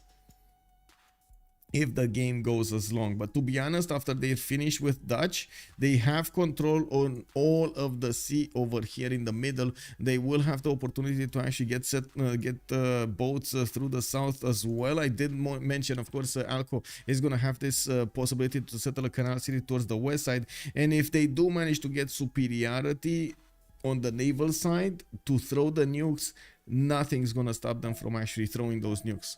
And that is, it's going to be, I guess, Broccoli's responsibility to try to fend off any kind of attacker on these seas. And we're going to need to see such a big fleet from Japan to fend off attacks from two possible sides, like from this side and from this side. He needs to cut off everything. If he's not careful, this is going to be unbelievably unpleasant for him.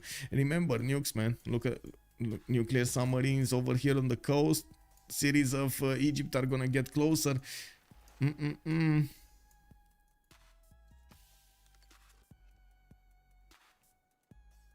are 8+ tiles in the third ring. Almost that it's also saying to me a good at Temenaki is at least 8 tiles boosted by the bonuses. Oh, and we had 7. Yeah, I guess we got 7. Oh, if you're taking these, there are more. Yes, actually 1, 2, 3, 4, 5, 6, 7, 8. Yeah, 9. He has 9. And 10 actually with how to say, with the marsh to the west side. 11 if you take into account this marsh also. 11. Come on, that's not bad. Usually starting tasks are rarity in the first 3 cities. Yeah, but you know, you gotta do what you gotta do, man. Liang getting plugged in Rakedet, and yes, he's getting another builder. We do need to see him also getting some strategic resources here improved. We do have a horse here next to Eindhoven, and I'm pretty sure Mammaletto is keeping his biomes out of sight. And we do need to see if he's gonna manage. Oh, he might have gotten discovered over here by the trader. Turning around. We do have Lawyer in Vidocats coming out from Dashgreen, and yes, he's gonna have quite a few of ththose boats getting out of the Royal Navy dockyards. He's England, the age of empire, and in the time of empire, we do need a very big fleet to control the cargo on the seas. Let's actually see what he's gonna go for here. We got the Pingala opener in Liverpool. We might actually see him try to get that pen brush and voice plus Pingala to get as quickly as possible to the caravels. I still am of the opinion that he should actually try to go for horses rather than this, mostly because yeah, look at Netherlands. I mean, he's never gonna get to horses, you know. And where is he? Netherlands is getting archery in 3 turns, while Dashgreen is getting archery in 3 turns. Wait, they have the same amount of science? No, Dashgreen is faster. Okay, interesting. Well, he's gonna get Pingala, while we do have Moksha getting plugged in here in Netherlands. There was a campus being put down, but unfortunately, yeah, not a lot of bonuses from it, and it's not finished. We do have the biomes starting to get the hits on the Dutch bonus boats, and I do have to say that they're not really taking them down, nor are they acquiring enough experience to matter. We might need to see some tiles being bought so he can repair himself in his allies' territory. We got the monuments coming out from Phoenicia, while he did manage to see his opponent to the southwest. Didn't actually flex his muscles here, and we do have SHALKOWSKY actually just slowly getting his empire built. With a settler coming up in 2 turns and Magnus establishing the city of Bradford, we do have him with abilities to get more cities here to the north and to the south, not to mention on the other side of the coast, which is not going to benefit from a lot of good cities, but there are some good cities. Now, he can keep on settling to the south. I'm pretty sure that Egypt is going to be happy to give up this territory over here, because he still has quite a bit of territory to settle next to him. Now, we do also need to take a look what's going to happen with the era score, and if anybody did get a religion. No, nobody got a religion. We do have 1999, everybody over 19 except SHALKOWSKY and Karkarik. SHALKOWSKY is probably gonna get a boat, isn't he? He didn't get a boat? Oh my god, he needs a boat. Definitely needs a boat. I really hope he's gonna get a boat. We don't have that much time, but I think he has time to build a boat. Okay, we might see some attacks coming in here. Let's see, is this biome gonna throw the next attack, or is the other one gonna throw the next attack? This one has a lot more damage to do than the first one, of course. Now, is there any possibility to make Netherlands escape via city levy? Let's see. Not this. Not this. No. I mean, maybe there is, but not in good enough time. So if he dies in like the next 10 turns or 15 turns, these units here from Cinquetti are never gonna actually get to a Johannesburg, or maybe they're gonna get to Singapore actually in the next 10 turns if he gets it. I don't think they see this though. Do they see this? I don't think they see these, because I didn't see Japan actually getting some boats in the water. Yeah, they don't see this. They didn't discover them. They don't know. The only one they know about is Johannesburg. They don't know about this one, which is Anshan. And yeah, I guess Granada is not an option. I'm pretty sure Granada is not an option, because this is on the same seas which Phoenicia is gonna reign supreme. So you don't really want to get a safety settle there. I do notice a campus is getting built in the city of Amsterdam, and he's taking quite a chance of not building more galleys. And we do have him getting some slingers out, and he's getting pushed back from the borders of the city of Hull by those units of England. We do have a lot more units coming out here, slingers from England, and I think he's actually, yeah, he is. I think he's going horses. I think he's going horses. I think I saw a pussycat over here, and it will go after the dog. I think that is what is going to happen. We do have here Dashgreen with the archery coming up in 3 turns, and I do see military tradition also finishing up in 1, or he just finished it, so he's going to get the coast card for those, the maneuver card for those horses, and he's going to get to chop very quickly. Hello there, Clocksif. Hello. Why is Netherlands only on 2 cities? He lost a settler, sir. Yes, there we go. You got the clip right here. It is happening. Yes, it happened.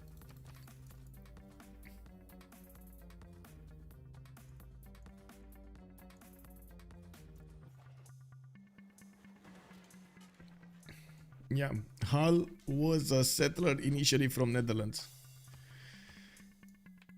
Okay, so we do have quite a few more boats coming in. Mammaletto didn't want to get the extra promotion there, but didn't actually get to do enough. And yes, he's going to need to retreat the Byrim somewhere that he can actually repair it.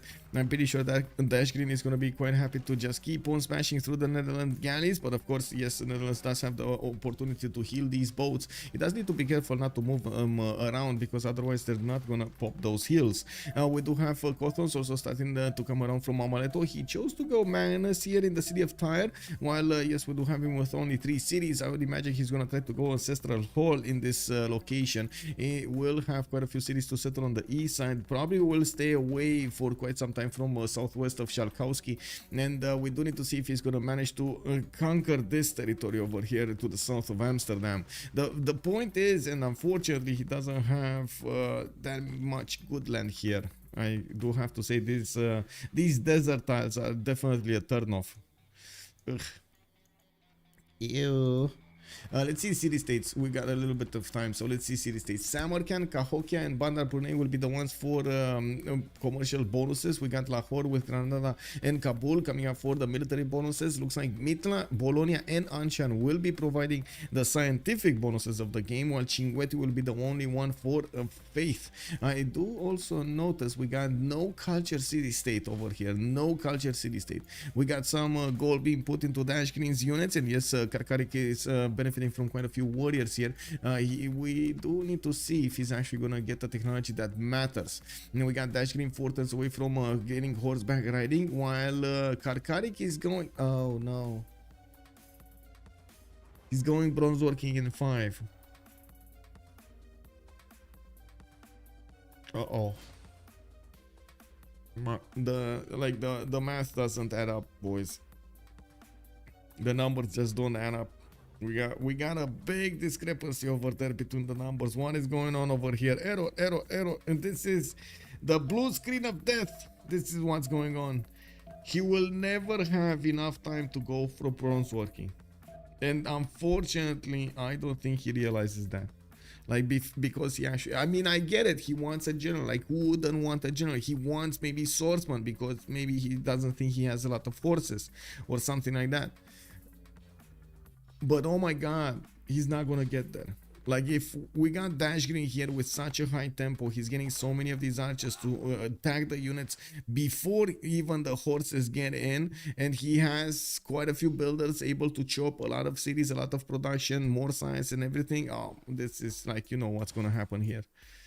This is gonna be some plus 18 stuff happening over here. Can you check strategics for each team? Yes, there we go. You can see the strategies right now. Petra City, and they are desert hills mostly. Yeah, you're not wrong. This would be a pretty powerful Petra City. Is this a desert? Yes, that is the Hamad desert. Okay, there we go. Petra City right here. Let's do the Petra. Let's do the Petra. Anyway.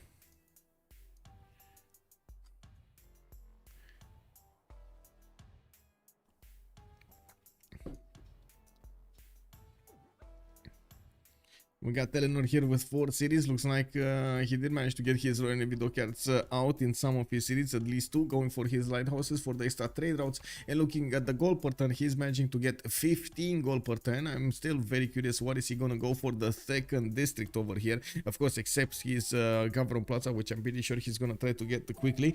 We do need to see if he's gonna go theater squares or campuses. I believe those are the 2 choices he needs to make.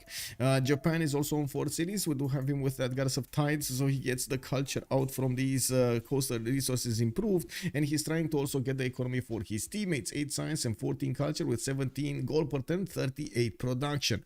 We do have Mammaletto actually with a severe lack of production here. He's 25, but he's still higher than Karkarik.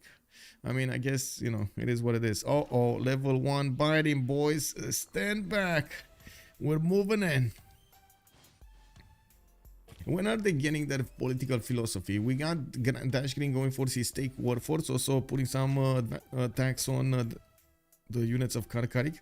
Okay, where is he? Political philosophy here. Political philosophy importance from Mammaletto, and then we do have Karkarik going barely for military tradition. Oh, that's a problem. That is a very big problemus. 8 science, 6 culture, Dashgreen 9 science, 9 culture. I gotta say that 4th city, well, yeah, that's another production setup, but at the moment it still needs to giving some points in the meantime.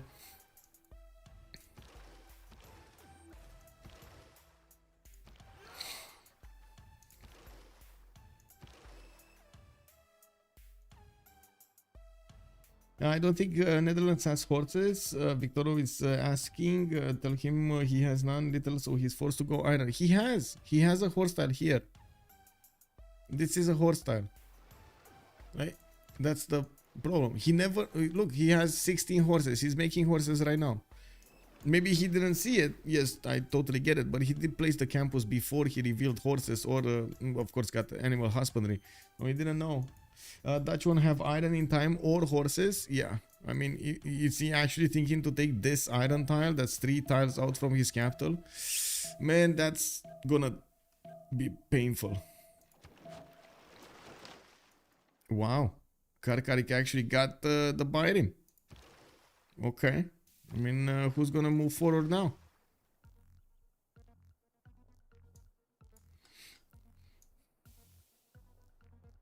Yeah, I do believe if Dashgreen wants to be really quick on this, he should 100% try to get the builders to chop stuff. We do have him with quite a few chops here, rainforest chops to be honest, but he does have some forest in Liverpool and some forest in Portsmouth. Might as well just put the gold in there.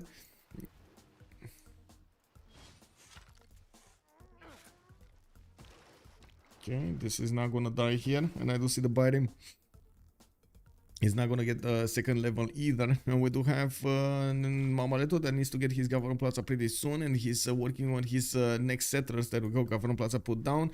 Also getting some amenities here to fix his problems. We're turn 31, so we do need to take a look how the players are gonna try to get their bonuses from the Golden Age. And I do notice Rocketed here actually put the Governor Plaza to the southwest. I gotta say, I'm a bit surprised about this. I thought he's actually gonna do something in the north with the Governor Plaza here, but I guess it is what it is. We do have quite a few mountains for him to get those campuses going, and yes, I do have to see where this settler is going in the south. Did I just... Oh, we got the PAPACHILLIN pause. Okay. PAPACHILLIN pause. We got unpaused. Yeah, PAPACHILLIN with a pen brush and voice golden age. We do have him getting his builders out, and yes, he's moving to the east side. It looks like markets in Tushpa and getting Mosha established in that city center. I do notice he's starting to acquire these great merchant points on 2 great merchant points a turn. 30 gold will be gotten per tile whenever Marcus Licinius is going to be activated. 3 turns, three times actually. We do have him with the possibility to go for some campuses next, and yes, he did start off in the beginning with those. He got his government plaza next to Pasagarde, and we're going to need to see how he's going to get to set up his production capabilities. We do have him with a mission in life here, trying to get as many stats as possible alongside a lot of gold. Mammaletto with 10 science and 17 culture is still going to need to put more cities out. He got his government plaza this time, and we're probably going to see him choose Ancestor Hall as quickly as possible, so he can start spamming those settlers out. We got Dashgreen also with 14 science and 19 culture. I do want to make a mention here on Phoenicia. I'm not convinced. I'm not convinced that Ancestral Hall in this particular location is better than Audience Chamber or Warlord's Throne, mostly because of how much desert he has on the east side and how few cities he can actually settle. But yeah, Ancestral Hall has been showing up a lot more in the player preferences, so that's why I'm pointing it out. In this scenario, I would definitely say that Warlord's Throne or Audience Chamber might actually be a better choice. Anyway, we'll see. And you see Ancestral Hall. There we go. Ancestral Hall. Did Dash lose settler? Dapslow, I guess you want to share this. There we go. Yeah. Draconian, good evening, sir, and welcome. Now we do have Dashgreen with 14 science and 19 culture. He has 4 cities, and he's going for his audience chamber. I do see horses getting out from the city of Hull, and yes, unfortunately he's going to need to hard build them. No chops over here, which is going to be a bit of an issue. He's going to definitely slow down this attack. We do have him also with 27 gold at 10 and 37 production next to Karkarik's 10 and 6. This is a problem for Karkarik. It looks like Alco also on 8 science and 15 culture. We got him on 4 cities, getting his Gavron Plaza in towards the northwest, where he could try to get some setup going with theater squares or campuses. We do have him also needing to improve his strategic resources and of course get some more of these amenities going.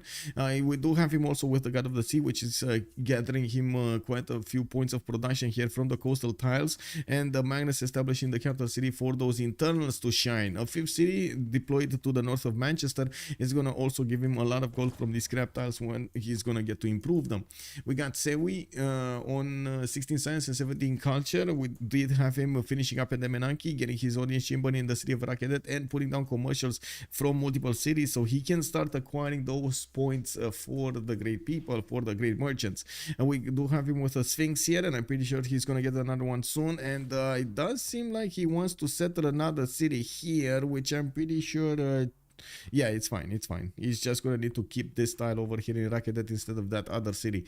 Moksha establishing in Abydos. I do see the Yang in the capital, so he gets the extra production, and we do have a 28 production capital with 12 science and 9 culture. Shalkowsky, Penbrush and Voice Golden Age. He does have 4 cities, and he's going for his horseback riding in 5 turns. Shalkowsky is getting some chops going, and I do see he's placing down his campuses. This is gonna be a +2 here next to the mountains, while he doesn't have bronze working to actually kill the rainforest. He's gonna get the improvements on the iron tile to the south of Bradford, and I do notice there are quite a few units here to the northeast, but he's not really getting up for war. Neither is Mammaletto on the land. We're gonna need to see if he's actually gonna discover horses so he can go against his opponent with horses, or it's just horses for the sake of getting horses. We got Broccoli also with Japan. He's on 4 cities with 13 population, and I do see he has his government plots out in Kyoto, settlers in Tokyo also. And I do see he's getting a wave of builders. He's going to want to improve these tiles as quickly as possible, and I do notice he's going to need to finish up his setup over here between Kyoto and Tokyo. Now, improving his cocoa tiles for some extra amenities. He doesn't have that much of access to amenities, and that might hurt him. There is this big continent for him, for Sewi, and half of a continent over here for England. If they're going to lose Dutch on the 3rd continent, that will spell doom in their amenity case. On the other side, we do have Died on one continent, Portsmouth, I mean England on another continent, Persia on a third continent. Yeah, so they have 3 continents worth of amenities here. I cannot really get the 4th one though. Anyway, we do have Broccoli finishing up his lighthouses for the traders, and I do notice his ally is still winning over here. Unfortunately, Dashgreen did not max out this attack against his opponent, like I said, with those builders and chops. And unfortunately, if he keeps on going like this, one by one, he's just gonna lose all of the units. I mean, I can totally understand if he wants to delay his opponent from actually getting a navy and stop him when he's gonna get the navy, but this is kind of playing with your food, and the food might come and eat you, you know. That's a problem. This is yeah, this is a problem. This is problem a bit of a, and I guess we can see right now what happens when you don't take your opponent seriously enough to actually finish the job you started, and you give him that little time that he needs to get enough units out. So whenever you're gonna send a unit, you're gonna need way too much of an army, way too much of an effort to actually take him down. Oof, that's a problem. That is a big problem. Yeah, Dido has to balance inland and coastal warfare in the longer run, and England is pushing but not chopping. Yes, exactly. Also, good evening, Luis. How are you doing, sir? Also, good Kimbo. Hello there, sir. How are you doing? Smooth Tilt. Also, good evening, sir. They should buy England 2 builders earlier and chop 4 horses. Exactly. Chop, bam, invest, get the return on investment, bam, you know. Yeah, you gotta, man. But they're not doing it. They're taking this slowly. Maybe they have a different vision of what should happen during the game, how they should approach this warfare against their opponents. Maybe they are thinking, hey, let's actually make it a little bit harder for us, you know, like that one time when we actually got 7, you know how it is in StarCraft, right? Oh, one computer is not enough against you. Never mind, put a second one. Oh, you want to let the computer just sit around for like 30 minutes before you go against him? Yeah, let's see what he does. Okay, yeah, I'm doing well. We did start up the stream a little bit earlier, and I do feel a little bit weird. Like usually it does take me a little bit more time to get into my proper feelings and everything, and so on and so forth. And I was watching the clock getting closer and closer to the game, and I was like, oh my god, we're starting up close. Oh my god, what is going on? I didn't get my siesta today. You know, I'm kidding. Like that one time in band gap, and there we go. There's a man who knows over here, and Sasu, yeah, he knows that one time, man. That one time he let him go, and then he hurt. Oh wow.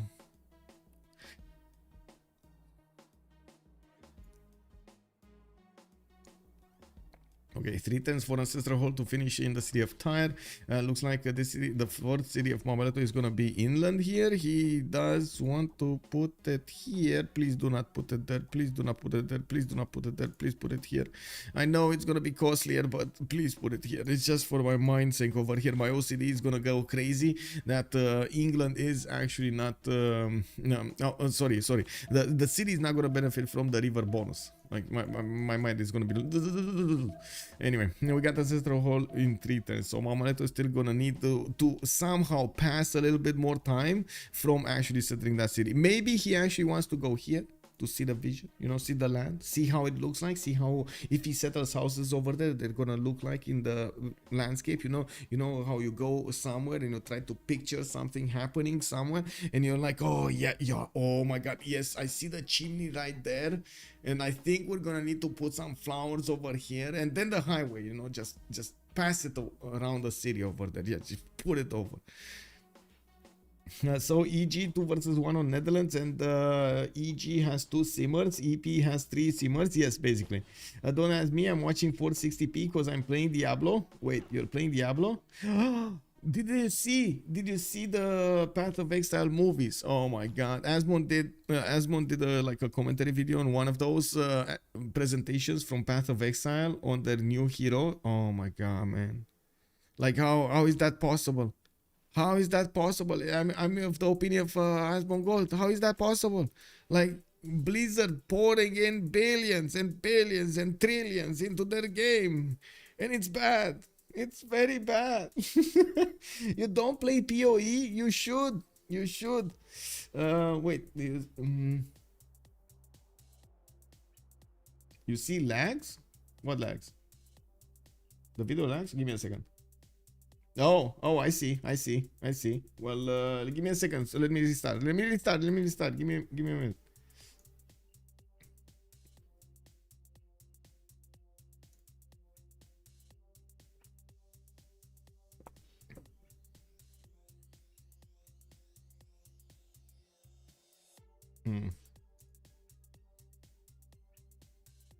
I'm sorry, YouTube. I'm gonna need to restart a few times my Twitch stream, and that's what I'm doing, and that's why I'm not talking. I'm trying to figure out if there is a better server here, but I cannot find a better server. What is this output? Oh, it is auto. It's automatic. It should be like on automatic. It should be on like the least. Okay, there we go. There we go. We found a server, guys. There we go. We're back up. We're back up. Skynet just got reset, it seems. Yeah, it got reset, man. It is what it is. I'm gonna need to see what's going on over here with Karkarik getting so big with archers, man. He just spammed archers. He doesn't care about anything. Somehow he bought himself enough time. I still have no idea how Dashgreen let this happen. I have no idea how this happened, to be honest. Anyway, we do have audience chamber in Liverpool. Clear lack of desire from Dashgreen to actually take out his opponent. That's in my mind what it seems. It's a clear lack of desire. He's like, he wants to actually get a fun partner, a partner to have fun with during the game, and he's like, what am I gonna do here? I mean, the Dutch are just gonna be taken over by my military. I'm just gonna get to sim. I'm not gonna get to war anybody during the game. That's not nice, man. I mean, let me war somebody. Let me actually try to do something simming over here. Ignore the fact that Netherlands is getting archers and he's trying to get horses, and I see he has a unit on every tile, but it's fine. My friends will have enough gold for me to actually buy out an army if push comes to shove, and if we actually want to do some damage. Well, I mean, I'm gonna lose units. I'm not gonna lose amenities. I don't really feel that comfortable of actually, taking my units to my opponent's cities. I mean, they have families. They like to actually chill at night and not war at night, and it's kind of hard to synchronize everything over there. And then us from the other side. What do you mean you don't want to go on your opponent? Man, take it out. What do you mean? Oh my god, why are you playing with your food? Oh my god. Anyway, we got builders over here from finally he's getting some builders, and we're probably gonna see him chop. Okay. We do have Mammaletto also retreating his biomes. I think their job is done, and I do see Mammaletto just keeps on going to the south. He didn't actually settle that hill over there. He kept on going and creep closer to the marble tile. That city over there is gonna give him a position to actually do something against SHALKOWSKY. But look what SHALKOWSKY is doing. He's saying, man, you have been my friend for so long, Mammaletto. You have to take this. I will come to your cities. I will make your people happy. And you're just gonna stand aside. Don't worry about it. Just focus on the sea. He has horses coming in against Mammaletto's warriors, and I do see that Mammaletto is going for shipbuilding, and he doesn't have archery. This is a proper moment to actually call out the police over here, because this is a problem. Mammaletto, I don't know, my friend, but I think you're gonna be in deep trouble if SHALKOWSKY actually gets a whiff of this. And oh my god, he's actually getting a whiff of this. He's actually doing the builders to chop the horses and take him to his opponents much faster. Of course, you can see over here Mammaletto's warrior is like, nope, I won't take you to my leader. Stand back. You horse, you. Yeah, Netherlands getting faith advantage. I mean, he's getting he has initiation, right? So every time he actually pumps out a unit, he's getting something from the faith. And I do have to say that Karkarik did go for the Momentality Golden Age, so he's using that to buy out builders and chop stuff. Look at that, he's actually chopping stuff. Amazing. We got the horses coming out from Amsterdam and Eindhoven, putting that city strength much higher. I mean, the city of Hull might actually die here. Oh my god, the city of Hull might actually die. What do you think, guys? Is it gonna die? Okay, let's put, I think this is a much better prediction. Let's actually put a prediction over here. Let's go. Prediction. What do you think, guys? This is definitely not something that we're accustomed to, right? This is definitely something that it can go either way, right? So I think we definitely need to do a prediction here. Let's see. Is Hull going to survive? Well, to be a Dutch city? Yes, no, and kicked up. Actually, no. Just two options. Okay, let's go 5 minutes. I think we have time. 5 minutes. That's like 3 turns. Let's go 5 minutes. And I want to put the same poll over here on YouTube chat as well. PoE is not about graphics, it's about the gameplay. Yes. And also PoE looks amazing right now. If Netherlands going this war, then I know nothing anymore. Yeah, I know. Yeah, I know, right, Simon? I know exactly. Let's start a poll. It's will Hull be a Dutch city? Yes or no? Or I should say yay or nay. Yay or nay. There we go. Let's see what Twitch chat also has to say about this. Okay, so what do we have here? Karkarik getting his horses next to Dashgreen, definitely realizing the danger he is in, and he doesn't have builders to help him get this done. He's getting Potter in 1 turn. I do see recorded history in 4, and I doubt that he actually has something like bronze working. Oh, he does. Never mind, he does. So he has the ability to actually do some damage over here with the rainforest. Okay, let's go. Let's see these builders get those chops going, because otherwise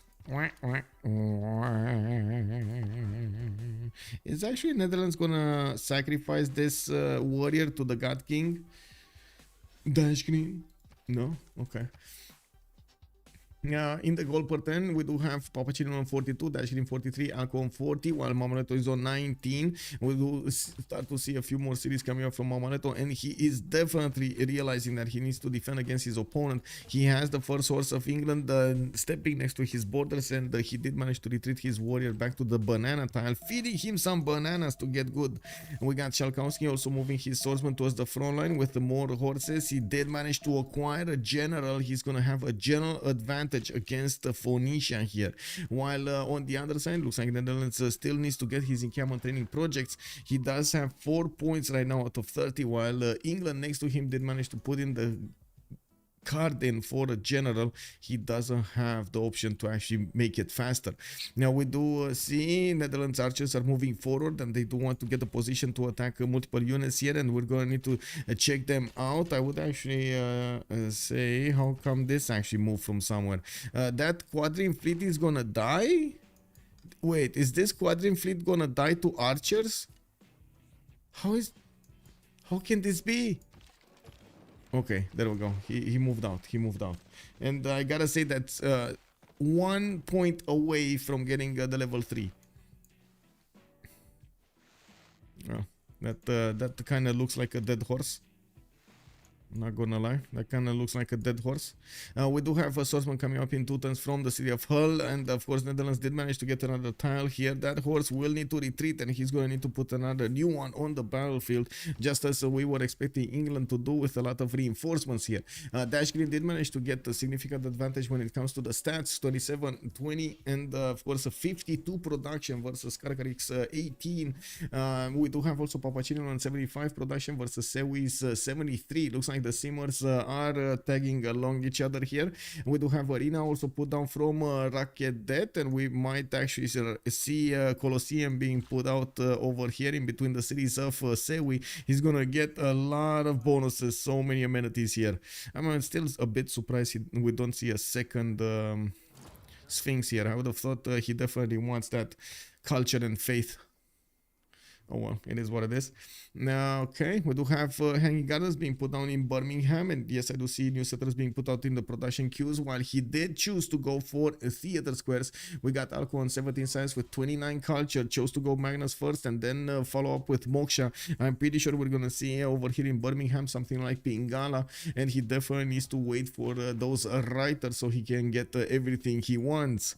It looks like in the Great Terminals screen, we do have England Eleanor on 10 Great Terminal points at 10, while England Age of Empire is 14, Japan is 4, England Age of Steam is only 2, we got Netherlands on 2, Phoenicia is on 3 only.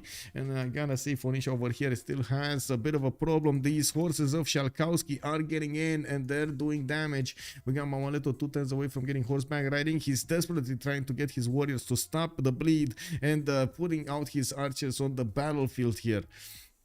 A holy site in Kitty, in the city of Kitty. What? Moksha establishing in there as well. I guess okay. I get the holy site. If you want holy site, I won't stop you getting holy site. What can I say? Anyway, we do have horses getting out. Another horse that needs to get in. And yes, I do notice that Dashgreen did manage to get his horse in position to defend over there, or I should say, get some heals popping off. We do have another wave of archers. Netherlands archers moving towards the north. And I do want to ask, what did you guys vote here? What did you guys vote? What is this? What did the community vote? Wait, I missed the whole show with the, what, the quadrine fleet? No, I saw it. What do you mean? Rip quad fleet that to an archer? I did say it. Anyway, everything good now on the stream, by the way? Is everything good now on the stream? We didn't have that problem earlier, so I hope we fixed it. Let me take a look. Should be fine now. I see green numbers all the way on both. Should be fine. It was going on for a while, that's all? Yeah, okay. Thank you, Dubslow. Much appreciated, sir. Okay, so let's see. A wave of swordsmen coming out from Dashgreen, and I'm pretty sure he's gonna want some men-at-arms to follow up. Dashgreen is getting his also wheel going. I do also notice PAPACHILLIN did manage to get 43 science. Of course, with the mountains he has and with the ability to get these campuses with very good adjacency, getting the double points quite easily. I do also notice he's gonna try to get Entertainment Complex, and I'm pretty sure he's gonna try to get Colosseum, but that's not gonna happen. It's 6 turns away from finishing in the city of Rakedet, where we still have a lot of jobs available for Sewi to go for. Multiple markets also finishing, acquiring more points of great merchants per turn is going to be an advantage. He did pass this next merchant, the Marcus Licinius Crassus, while they're going to need to wait for somebody to actually open these up. We do need to see also if anybody will pick Hypatia here. Looks like Persia did manage to pick Hypatia for the first scientist, and with that will give him a free library, and all of his libraries will provide him a +1 culture science per turn. We do have SHALKOWSKY with an ability to actually attack Mammaletto's units here, and will probably take down that archer. We do have a warrior that is also going to be taken down. We got ancient walls getting up in the city of Carthage, but I gotta say SHALKOWSKY is managing to surprise over here Mammaletto quite a bit. He's meeting these archers on the battlefield while he's going to get some shots back. It looks like Mammaletto is going to struggle for quite some time here. If we do have SHALKOWSKY keeping up the pressure, which from what I do see, he's not really keeping up the pressure, it would have been very, very bad for Mammaletto if we don't have SHALKOWSKY keeping up the pressure, and he's just going to try to make the most out of what the horses are going to take here in the north. Now we will need to see if he's going to manage to outsim his opponent here in the long term. I'm pretty sure with the new cities that Phoenicia is getting out, and of course the builders improving those cities very quickly, I'm pretty sure Mammaletto is securing his flexibility in the next part of the game. We do need to see if Netherlands here is going to manage to push through, because yes, we do have Dashgreen getting a few more of these swordsmen out, and Karkarik is trying to get in to finish the job over there on the horse with his own archer. He was hunting down the quadrine fleet, which got scared and got back in the city of Hull, trying to make his hull back again. Well, we do have new monuments getting out from the cities of Dashgreen, and yes, his swordsmen are going to be left naked over here. They do need to clump up together so they can withstand more damage from these archers, while we do see a line of units. Unfortunately, he cannot one-turn the swordsman, and he does require quite a bit of time to get onto the front line. Okay, let's see what's going on. What are you gonna take down, quadrine fleet or horse? That's the question over here. Quadrine fleet, I would say. Dashgreen, is he gonna poke out again? Is he gonna go back into the city of Hull again? I guess so, right? Thaddeus, no prediction today. We got a prediction for something else actually in the meantime, and we're still waiting to see, is Hull going to be a Dutch city? And the it looks like 15% went for the yes, and we got 85% going for the no. Prediction has ended, but we do need to see if Hull is actually going to be a Dutch city or not. You can see Karkarik is actually getting a few more chops and got a new horse. He has the ability to take down the swordsman and get right next to him up in personal with the city of Hull, while the reinforcements of Dashgreen are actually modding themselves up in the marsh tiles. You see, they're going for some treatment. Have you guys seen how you go for mud treatments over there? You go and splash yourself over there with all of the mud possible that you find around. You do like, you know, you start to do like this on the ground with all of the mud over there, starting to do how to say, starting to roll in the mud. That's basically what these swordsmen are doing right now. Imagine them with all of their armor and something, and you hear them clunk clunk clunk clunk clunk clunk clunk. They're starting to roll down the street in all of that mud to get to the front line of Dashgreen, which by the looks of it is going to lose a lot of these units over here. Yeah, that's a problem. Level 2 quadrine fleet got his health back. We got a level 1 horse also got his health back, and I'm pretty sure if he does attack, if he has the nerve to attack this archer, look how many units are standing by to attack back. 1, 2, 3, 4. I don't know about that horse ability to actually do anything in this case. Is he even gonna care about that horse? Like, to be honest, you just move forward, right? You get swordsman here, you get the horse here, you get an archer, another archer. It's fine. I mean, you don't care about that. Okay. Oh, was that a trader buy or a... I think it was a trader buy, right? Not an archer buy. Oh, and we got the surprise of the day. Hannibal Barca is showing up for the Netherlands to actually help him push his opponent. Too bad. Wish I promoted for retreating. I got promoted for it. Yeah, I guess, yeah. It got promoted, yeah.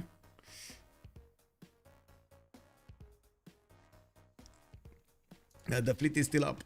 Dashgreen still managed to get the fleet up. It's fine. It's there.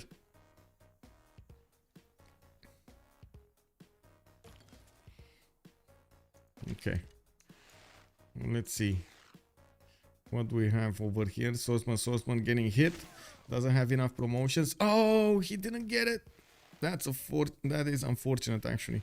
I thought definitely that archer is gonna die, but it looks like he didn't. And I would have hoped he's actually gonna get a few more horses here, but it looks like he kind of put horses on swordsman on every tile, and he's gonna need to do something about attacking into these units. Unfortunately, the land is a little bit weird. We got this rainforest and forest, which barely gets this highway towards the city of Hull, which of course is not named properly because of the hills.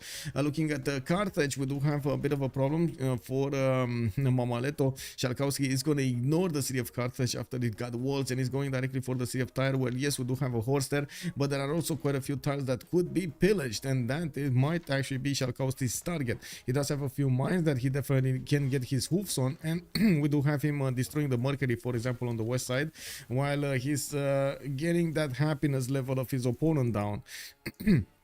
We do need to see if we're gonna have a follow-up attack. Looks like heavy chariots are gonna be in the name of the game here. SHALKOWSKY is gonna try to go for his stirrups and upgrade his heavy chariots into knights. Looking in the south, looks like Mammaletto is gonna reposition his, or get some defenses here from the city of Ziz towards his capital in the form of horses, trying to fend off attackers that could pillage his trader at the same time. We do have Japan also, 245 cities, putting down pyramids. Okay, we got pyramids in the game. Let's go. Somebody's gonna be happy here. Broccoli is gonna get an extra builder to work. And wait, is this fire gonna spread and delete the builder? And wait, how is the trader alive if the fire spreads? This is rainforest or forest? This is burning woods. It has a very high chance of actually spreading to a rainforest wood, I mean.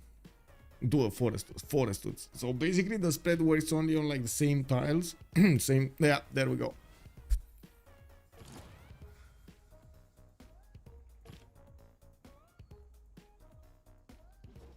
They should have been dead. As in, how is this mechanic still here? They should have been dead. Both. What is this? Look. He's just moving through the fire right here, right? He's moving through the fire. Doesn't care at all. Look at this. He's on fire, man. He's on fire. Yeah, it is what it is. This is worse than Mordor. At least on Mordor, we actually had some. Oh, how did this get here? Karkarik, how did you get here, my man? And this is what happens when you play with your food. This is exactly what happens when you play with your food. Dashgreen, 33 science, 36 culture, definitely 3 times the amount of Karkarik. He does have a lot more production to work with, but the city of Hull here is a problem. He's gonna try to get the ancient walls, and yes, I do see more swordsmen are coming up on the front line, getting some promotions going on. We do have him with the ability to try to take out that other swordsman, but also the ability to attack into the city center, and I'm actually very curious what is he gonna choose here. He could attack with only the horse this turn, and of course with the double slam next turn, he's not gonna do enough damage to take down that city center, unless he just keeps on suiciding against that city, and of course begs for a Dashgreen to kill his units. Well, that's not gonna happen. I'm pretty sure Eindhoven is gonna need to get a trebuchet out so he can deal with the wall defense. These archers are just not gonna have enough damage on them. I know, Itor. I know, but I wanted to dramatize the moment. I know. Rafif is saying this is fine. Yes, exactly. You got it. Exactly that. I mean, this is fine. I mean, you see everything burning around me, but this is fine. I feel fine. You know, like I have definitely been felt fine for quite a few days now. Yes, there is a little bit more smoke in the air, and I have a little bit of a trouble touching things. I feel like they are trying to touch me back in a wrong way. Yeah, no problem. Anyway, we do have archers here. Liverpool. I see Dashgreen definitely needs some crossbows here, but he definitely needs to stop his opponent from getting forward, and it doesn't seem like he's doing it. And we got Alco also starting to get his economy rolling. 51 gold per 10, 20 science, 56 culture, 84 production. We do have him, of course, with a decent amount of time until he needs to be doing anything, and as you can see, he's trying to use that time to put as many of these cities out as possible. And we got also traders from Wolverhampton starting to get connected to Sparta, I believe. London. Wait a second, he's sending this so far away? No, this is London. He's London, right? Oh, it's internal. Okay, never mind. It's internal. It's internal, but through the seas. I thought he's actually going to start up on his externals because I saw it in the water. Anyway, PAPACHILLIN going to put his theater squares as well. He did figure out that, well, his opponent did manage to get Colosseum, and we do have Colosseum finished up on Egypt, which will give him the +6 happiness level here to attain in multiple cities, 5 of them. He's getting to 210 settlers, and I do see him getting a wave of builders. We probably do have we here on 43 science and 73 culture after feudalism civic, so he's gonna get an extra 2 charges on each of these builders. He still has a lot of jobs to go for, and I do see him starting to get the gold prepared here in Akhetaten. He's gonna start insisting that SHALKOWSKY get a city over here. He definitely needs like 100% for the good of the nation, for the good of the team. One city of Bradford will need to get here and make a connection between the two empires. It's for the good of all. Anyway, we got some holy side prayer projects coming up from Mammaletto. Yes, okay. I mean, he's gonna want to play the religious way here. Okay, yeah, I mean, yeah, sure. Why not? Why not? You get some extra era score. You have a chance of getting to the goldenish. Why not? We got 9 more turns until they do need to get the win here and the era score. And I do have to say that one horse did die from Karkarik while he did the damage against the city of Hull. He couldn't breach through. And yes, we do have ancient walls finishing up in Hull in next turn, which will stop the bleed here on the city center. We do need to see Trebuchet getting out from Netherlands, and of course him actually managing to get the technology to make them. Tilted axis maps are always so cool. 5-second energy, yes sir, they are. Did I know about the Civ units not dying? Thanks, no problem. Yeah, Bartolomeo. Oh, you didn't? Okay, yeah, they did take it out because we didn't have everybody screaming. Especially, I think it was more about Jack, to be honest. He was like screaming every time. Oh no, my units died. But he was the one actually taking the risks, as in putting a city next to a volcano and then complaining his units died. I mean, you put city next to a volcano, what do you think is gonna happen? You know, or we had some players that were going into floodplains and they were dying turn 2. I mean, you chose not to settle your city, right? You made the conscious choice of not settling your city. It's not like you didn't have any other option. It's not like the game started, then it's ended. You made the choice, right? You clicked the button. You did. But yeah, it was too much. So at some point, PPG decided, let's not just not deal with that. It's fine. It's fine. No, let's not deal with that. To be known as Jack Slow. Yeah. Bro, please don't make your computer slow. What? It's become unplayable. What? SHALKOWSKY.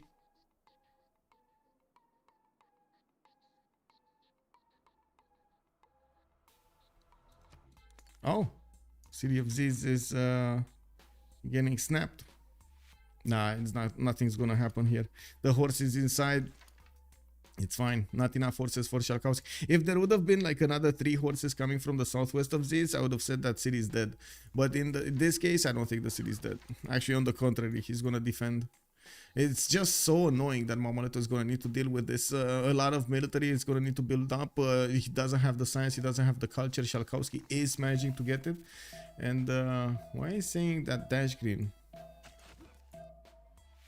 Oh, maybe because he's last moving or something.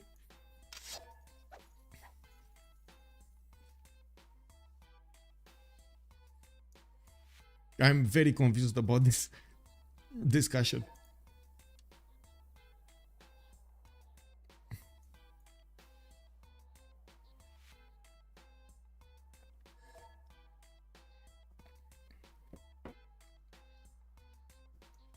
Oh, Mammaletto saying, think the issue is the host is really slow and he's first moving the host. Okay. Who is the host? Is it Karkarik? Oh, it is Karkarik. Okay. Never mind.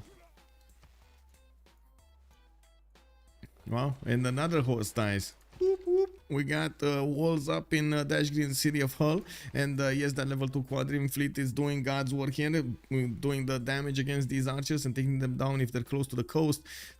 We do have another wave of units getting in there, and as you can see, England does manage to do quite a bit of damage against his opponent. Now has a wave of units prepared to get their upgrades when he's gonna manage to get that military technology.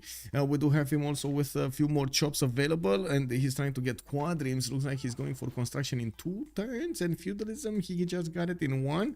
Okay, interesting. I mean, I guess he's still gonna find in the mud over there.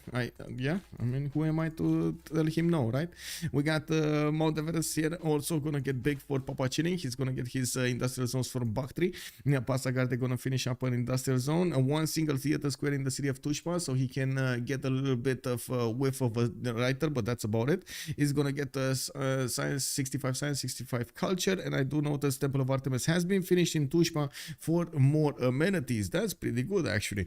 We do have him with 1, 2, 3, 4 amenities in that city center, 5, 6, 7 over here for Passagarde. That's pretty good, I gotta say. In the south, we do have Eleanor also gaining more settlers out. Finally, he does get a 6th city to the west side, and I do see a 7th city coming up from Norwich. This is Norwich, not Norwich, right? Is it Norwich or Norwich?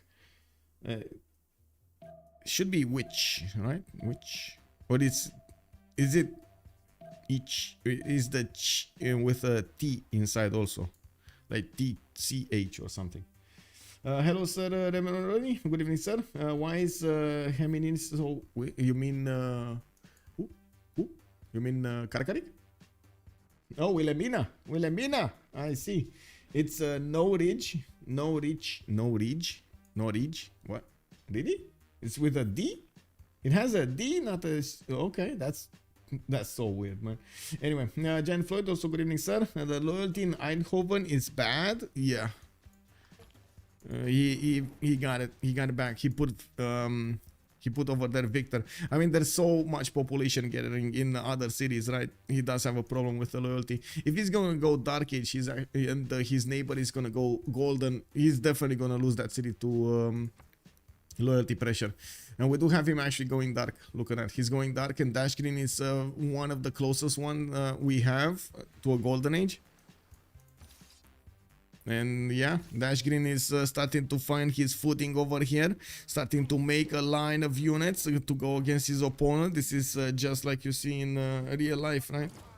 It's 4 units against 4 units. It is what it is. Yeah, the second city of Dutch losing loyalty. Yeah, Persia pillage is salty the woods. Wounds, yes. PAPACHILLIN not. I mean, he couldn't abstain himself. He's a simple man. He saw campus, he got campus. You know, he got the pillage. He saw books, he burned books. Like, it is what it is. What, books in a language I cannot read? I mean, that's useless for me. Let's burn it down. Who cares if it's somebody else's? You know, as far as I know, it's no rich. Ah, we got 2 opinions over here. So we got Twitch saying it's no ridge. And then we got YouTube saying it's no rich. Oh my god, my brain is gonna explode, man. And then we need to ask somebody from like England, and they're gonna start getting us with some explanation, very long explanation, and they're gonna tell us it's something actually called, it's like pottage or something. You need to spell it out. You need to say it out in a totally different way.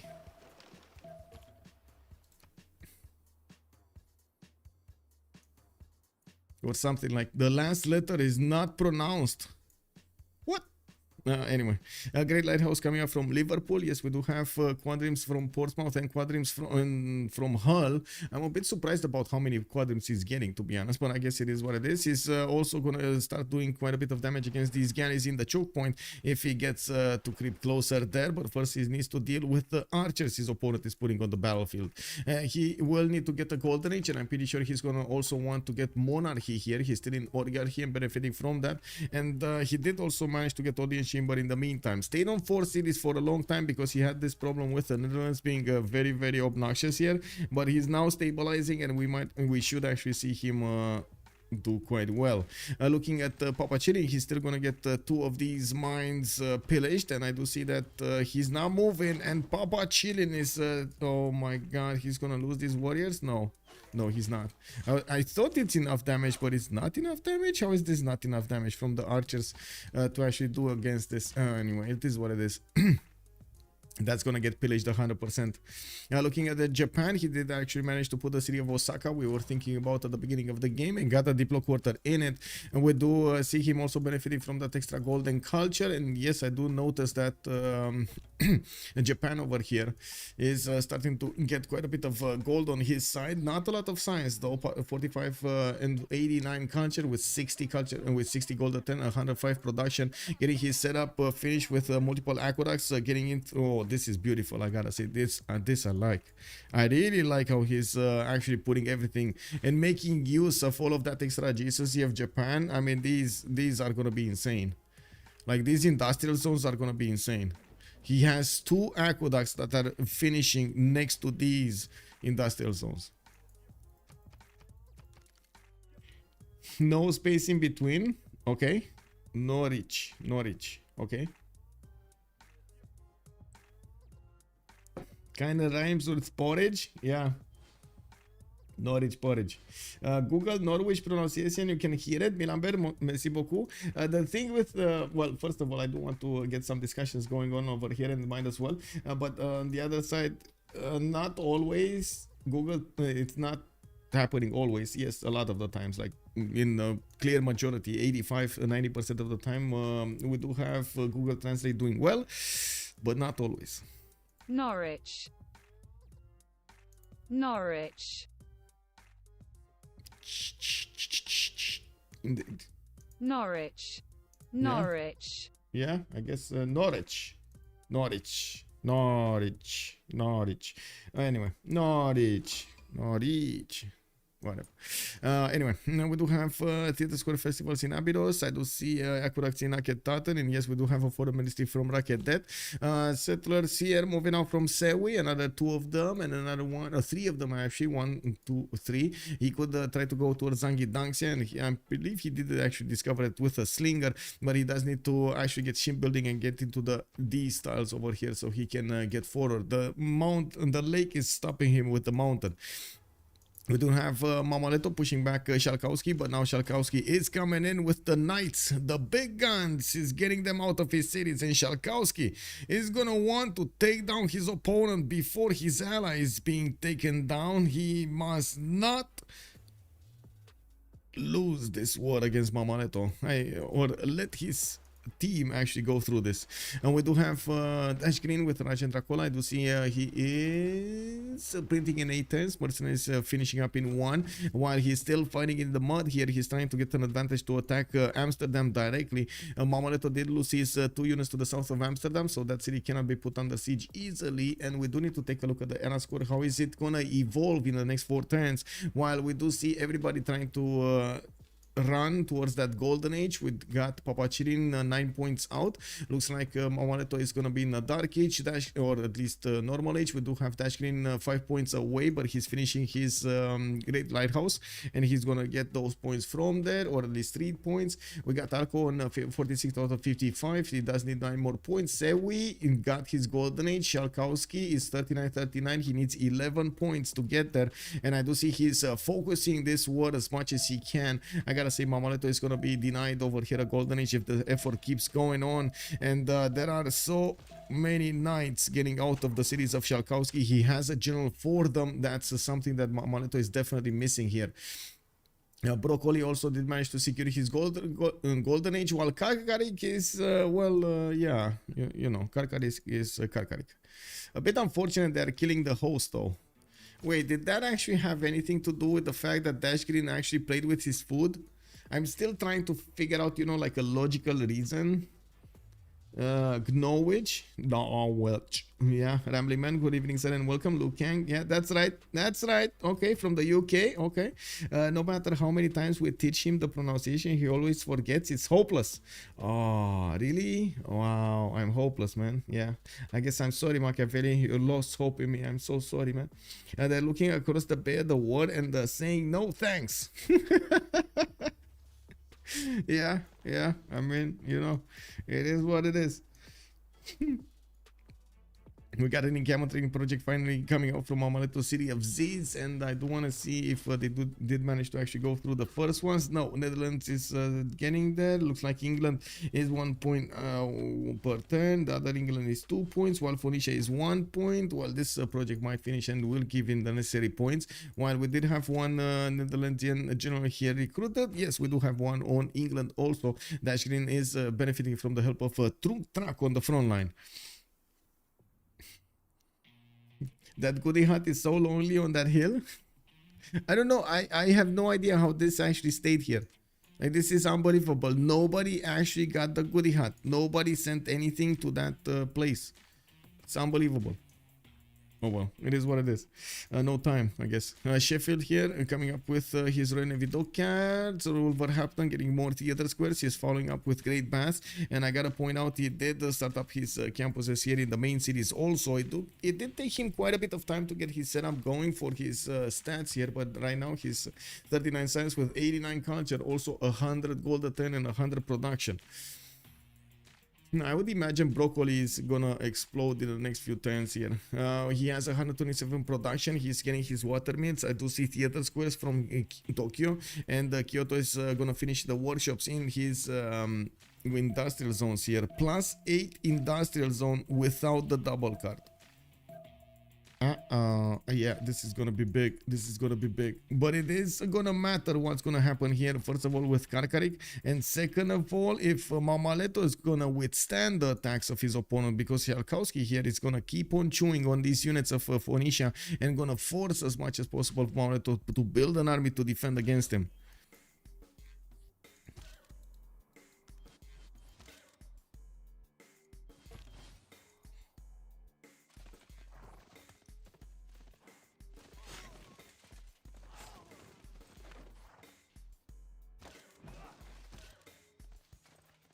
Okay, interesting.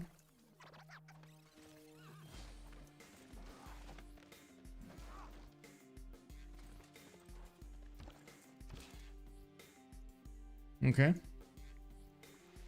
Okay, so finally Dashgreen is pushing in with crossbows. This is a clear advantage against Netherlands, while I'm pretty sure Netherlands is struggling to get his own crossbows. He's still 2 turns out, and we do have Dashgreen pushing in with units here, and you can see how fast these Netherlandian units are dying. Yes, even if Karkarik is going to get his own crossbows, first of all, he's going to need the gold from his teammates, and second of all, he is not going to have a strong unit on the front line to gobble up all of the damage, so his crossbows can be effective here, especially since we do have Dashgreen with a number superiority at the moment. We do need to see how fast he's actually going to manage to take out these archers of his opponent, denying them the ability to upgrade into those crossbows. Looking at the era score screen, we do have PAPACHILLIN securing his golden age. Mammaletto is still 9 points out from getting a golden age. Dashgreen is 1 point away, and he did finish his no, he did not actually.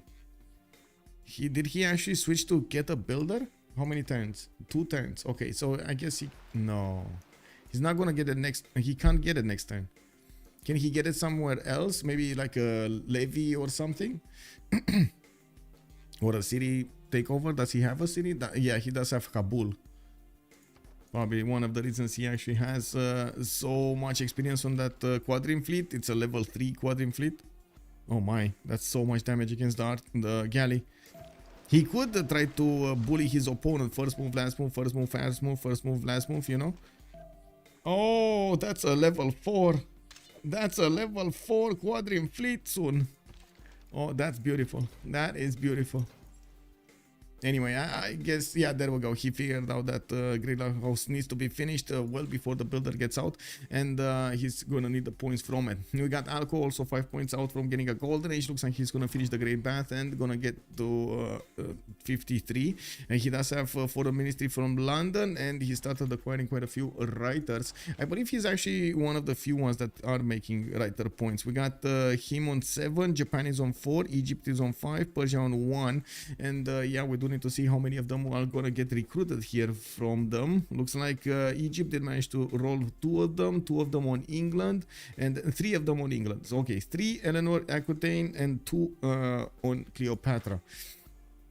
Now we do have Cleopatra 58-53. He secured his. SHALKOWSKY is 42 out of 50. Doesn't seem like he's actually gonna get this golden age, but he might actually get the city of Ziz and keep on pushing towards Mammaletto's main cities. We did have him also with the ability to get a trader here. His horses, his knights are actually gonna do quite a bit of damage to Mammaletto. A bit unfortunate that yes, he's gonna need to chew through the wall defenses, and his catapult is very far away from actually getting to appear on the front line. Now we do have also Broccoli with 59 out of 53. He secured his golden age, while Karkarik is 30 out of 36 for a normal age. You can see he's getting pushed back, and I think this is about to happen. This is cleanup time. I think this is safe to say that Hull has stood tall, and you guys nailed it. Manage prediction, choose outcome, and no. Is the city of Hull going to be a Dutch city? No. That's the answer right here. Let's finish this. I acknowledge I voted wrong on Dutch capturing Hull. Yeah, I mean, he kind of played with our heart a little bit there, you know. I know, really need more England. Yes, yes. It's like colonialism all over again. Okay, let's finish the top chat here also. Oh wow, everybody on YouTube, by the way, said no to this. Nobody actually gave any kind of chance to Netherlands. I agree with your earlier comment, and I wish the city of Ziz was placed more defensively. Oh yeah, yeah, yeah. I know, right? Yeah, yeah. It came back to haunt him that he didn't have the +5. Oh well. Why did Dashgreen build so many ships? It's a one-tile choke and no other enemies in that coastline. 2-3 caravans and that quad will be enough to fight anything, and he should push on land. Yes, I totally agree. I'm a bit confused as well. I would have thought he's actually gonna rush his opponent Netherlands with like horse chops coming out from his cities very, very early on before Netherlands could react or even get his own horses out. But that didn't happen, and Dashgreen was forced to build a much bigger army, invest a much larger sum of money into upgrading these units. And as you can see, he actually built a decent amount of fleet also. I have no idea what this fleet is gonna be used, but I guess late game they might actually figure out the way to get these units towards Japan. That's not gonna be an easy feat. Yeah, we do have the rollover of the turn here, and we do need to see in 2 turns what's going to happen with the World Congress. Looks like the city of Eindhoven is losing to rebellion here, and yes, we do have it losing a lot of health because the English swordsmen have appeared next to that city center, and they're taking it down. Looking at the yield stab here, it does seem like Sewi is keeping up nicely here with the sim. I'm thinking, what are the chances of them wanting to keep going in a 4 versus 3 situation? That's what I'm thinking right now. But I think at the moment, by how the map looks, they are quite high in the sky. Like Egypt, for example, doesn't need a military alliance, and the Japan with England can easily get a military alliance and trade through Egypt, get the gold. They can sit on the western coast for a long time, let over here for fighting appear. But I gotta say, Eleanor and Persia, not to mention England, Age of Empire, will be 3 simmers against 2 simmers. So yeah, I wouldn't really like my chances in that scenario. Of course, you always need to take into account that there might be some mistakes happening during the game. Your opponents might not do the exact thing that they need to be doing, like the perfect thing that they need to be doing, and you might have a chance because of it. You know, it's not really a good way of approaching this. But anyway, let's actually take a look at this, and we're gonna finish it. Culture is not here. 2 minutes of a pause, guys, and we're coming back.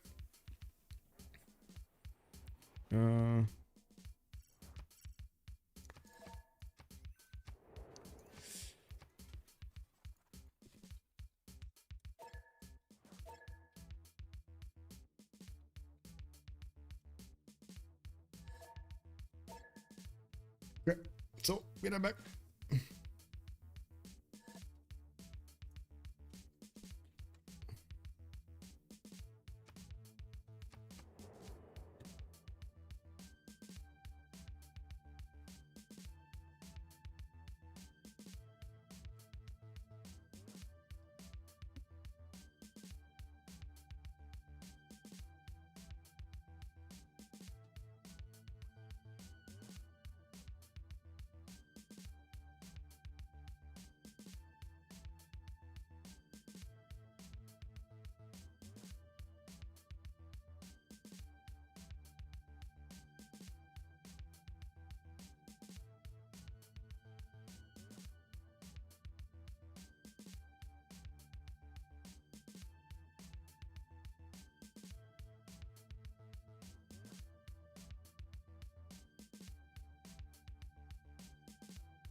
And Mammaletto, even if he's gonna lose the city of Z's, he's giving up on it. He doesn't want to do any more defense over there. He doesn't want to lose units on that battlefield. He's gonna lose to these knights of his opponent of England, of SHALKOWSKY. You do have PAPACHILLIN with a pen brush and voice golden age. It looks like in military city states do not provide a unique seasonal bonus, tobacco, no amenities. Oh my god, with all this, I'm sorry. Did we skew this? Oh my god, they actually went between 444. Give me a second. No, we didn't skew this. They put a lot more on the 4. They put 4 points in this. They secured this easily. And then victory points. We did have 1, 2. And did we skew this? I guess no, right?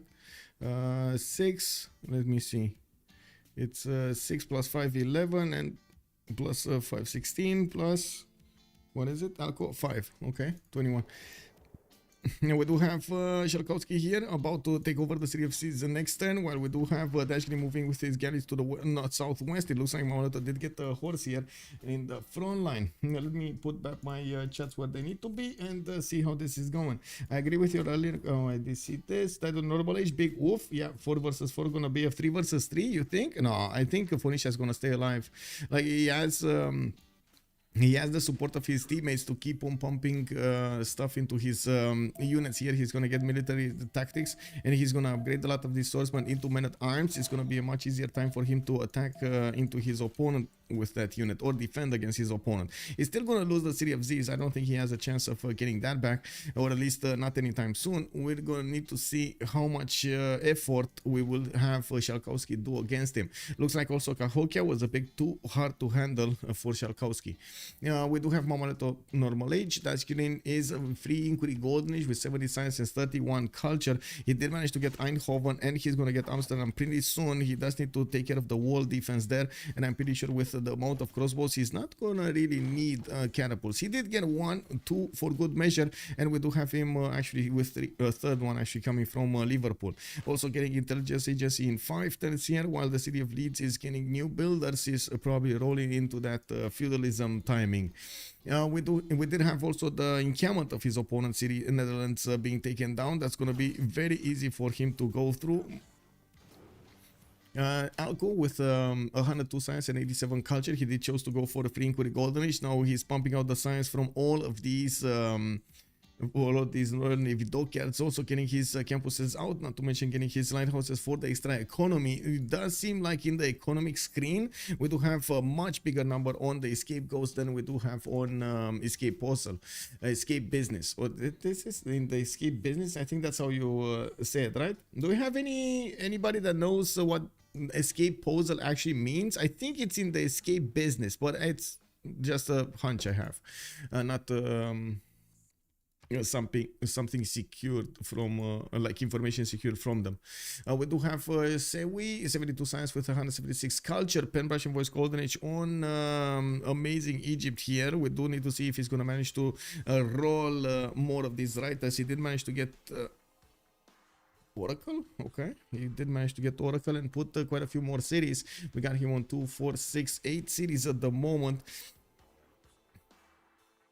SHALKOWSKY 49 science, 31 culture, normal age unfortunately, but still has more stats than Mammaletto. The longer the game goes on, we're going to need to see if Mammaletto is going to manage to withstand this. It's going to be a mud fight, and the Mammaletto's job is to derail as much as possible SHALKOWSKY, as in if he does manage to secure over here his defense, he's definitely going to keep SHALKOWSKY from getting too many points.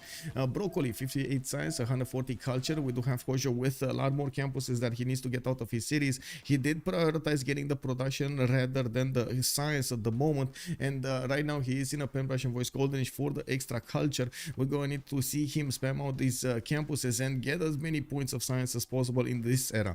We did have him with the pyramids earlier, so he's getting 1 extra builder charge on each of these builders, and he got a free builder to work with.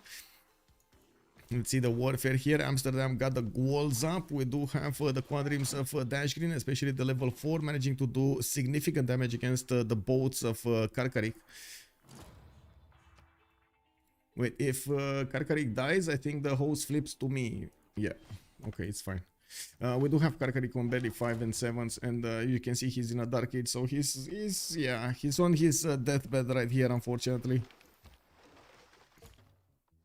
Escape settler, that's what it means. Escape settler. Kyber, thank you so much. Wow, Machiavelli, you swear with that? Maybe, man. But imagine you told me something like 4 weeks ago, and then we had so much other stuff happening around, and I had, you know, like, I'm human. I'm not gonna remember everything. I'm sorry. I'm not gonna remember anything. And I mean, I can't really stand in front of you and say that, oh my God, yes, I know everything. It's like, my brain is just like so good, optimized, defragged over there, so I can actually remember everything. I'm human. I'm gonna, I'm gonna forget stuff. It is what it is.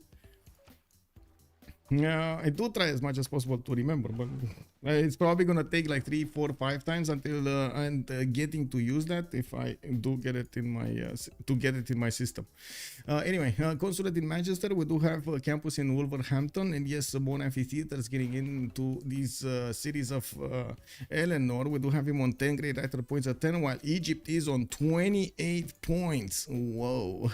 That is kind of big. We do have Pingala here, and I'm actually quite curious. That kind of seems like that was a project, but I don't see him actually projecting some more, so I'm actually quite curious next time if that was a project or not. We do also need to see Persia's setup. It looks like he kind of got some production going, but kind of didn't really get some production going. Like, his setup is definitely not prioritizing the production output of his workshops, his industrial centers, I should say, rather putting them there and getting some aqueducts, and that's about it. For example, this one is 0 points. If he has him in his plans, for example, to get something like Machu Picchu, that is going to be a much better industrial zone. In the meantime, I'm very surprised about this. I would have thought, for example, he's going to try to get the aqueducts over here somewhere, like aqueduct here, and then chop these, and then get the industrial zones in the middle, just the same as he could have done over here with Passagarde, right? And get an encampment here and put totally different setup here for his industrial zones. Anyway, it is what it is. He's doing it, so we'll see how this works. At the moment, I do notice that PAPACHILLIN is on 189 production. Definitely not something we can say he has too little of. Sewi is on 198, and we do have Broccoli in 188. Alco is only 139, and he definitely needs to pad those numbers with more of these industrial zones. He doesn't have a single one at the moment, but he does have relatively good places to place them. Let's see. Can he get? I think he can get an aqueduct here. Like, aqueduct here, get the industrials here. I don't think he's gonna want to put one from here, from Manchester. And I'm pretty well. I mean, he could, right? He could get the aqueduct here and then put another one here and another one here. He's gonna kill a mine, but I think it's actually 2 mines. But I think it's worth it. And those industrial zones will definitely give you a lot more than a mine will. Especially after you get the buildings, the factories, the coal power plants. Isn't 4 weeks too small a time frame? 4 years maybe? Wow. I think you're the only one annoyed by this. I'm sorry if I know you. That's not my intention. Please make an all England versus all Egypt game. Only one win condition. Whoever has the most archaeological artifacts by the modern age wins. I'm actually gonna share that idea. I know the exact people with which I need to share that idea. Give me a second. I'm gonna share it now because I'm definitely gonna forget. Let me double check something first. Okay, there we go.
Karkarik has been taken down. We do have Amsterdam finally taken down by Dashgreen, and that's one player taken out from the game. A 4 versus 3 situation showing up here. Mammaletto is still alive and kicking, but we're going to need to see for how long. Now that he did get his pieman going, we do see the city of Vutica is up next on the chopping block. SHALKOWSKY is getting those knights next to, and Dashgreen is asking if we're okay with me hosting. I mean, I don't mind.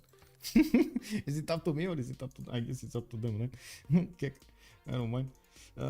Anyway, RIP Netherlands. Yeah, no escape settler. No escape settler. I think we do need to wait for them to think this through if they do consider to have a chance to go forward or not. Of course, it's gonna be a hell of a fight over here to keep the seas, and I'm pretty sure we're gonna need to see also how their opponents are gonna try to get advantages from having these. Possible attack against Egypt, and of course get the win on the seas. First of all, help out as much as possible with gold and the resources, Mammaletto, to keep standing. I'm pretty sure they can just buy a knight every turn. Can't they just buy a knight or a pikeman every? I think they can, right? It's 188 gold plus 157 plus 52 plus 117. I'm pretty sure they can buy a unit every turn for him. I'm surprised they didn't give a Netherlands city to Dido. Victor O is saying, or is that but I guess there's no longer any real fear of Dido dying out completely. Yeah, I don't think that, I mean, I'm pretty sure Dido's not gonna die, especially with Anuk and Sidon. Those are gonna stand tall, and these cities on the coast, if they're not gonna get protected by Phoenicia's land units, they will 100% gonna be protected by Dashgreen's naval power. And you can see Dashgreen is starting his expansion capable movements on the west side. We do have him with a decent amount of territory to the direct south of his empire to keep on settling and benefit from some mountains. Not ideal territory, especially for English cities, but I'm pretty sure he's gonna make some use out of them.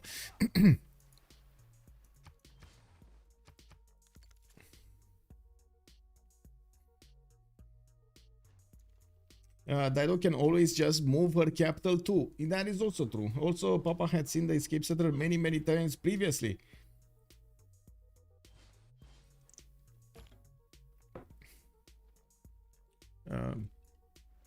Okay.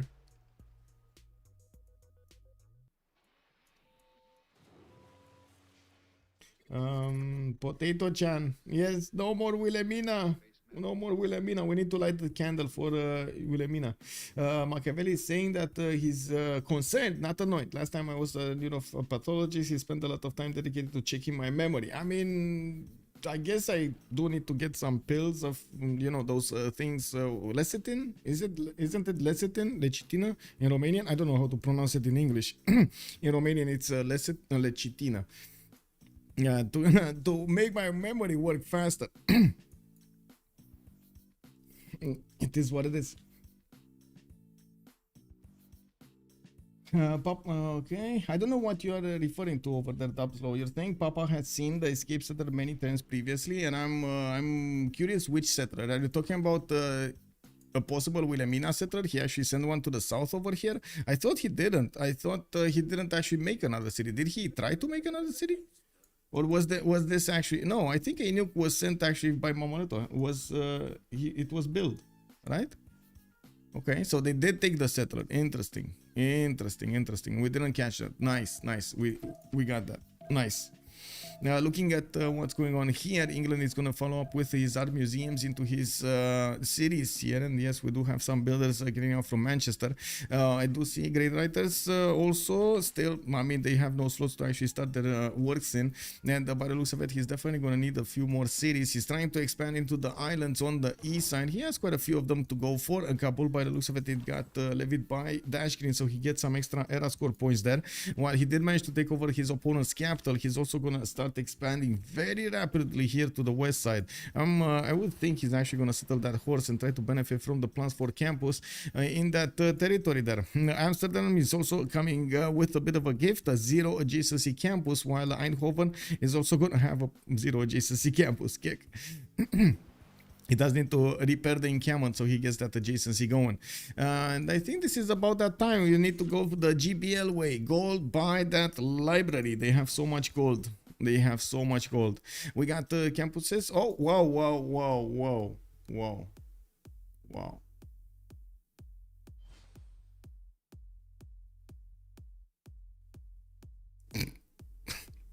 Oh my god. Oh my god. I think Japan is realizing the city of Johannesburg has a little bit more muscles than him.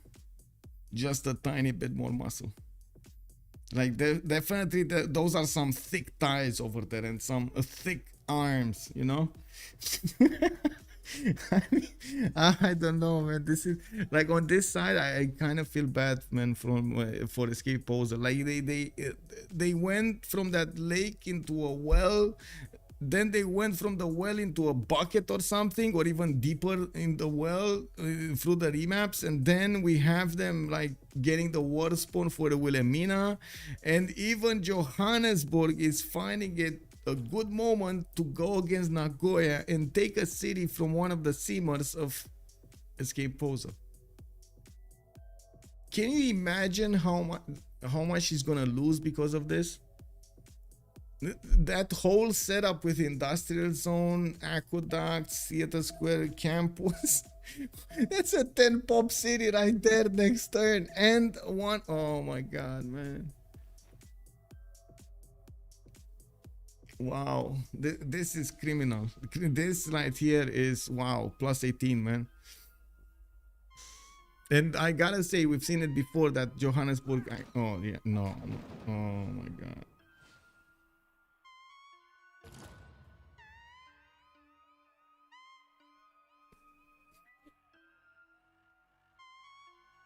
Yeah, Johannesburg is big, big muscles, big muscles.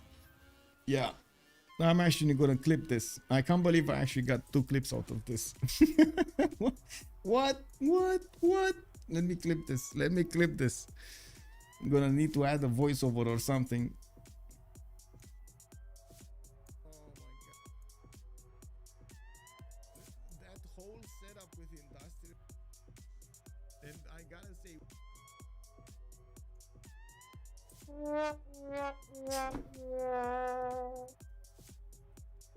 that whole setup with industrial zone, aqueduct. What was it? Nagoya? F Nagoya? Yeah, let's go. Nagoya, right?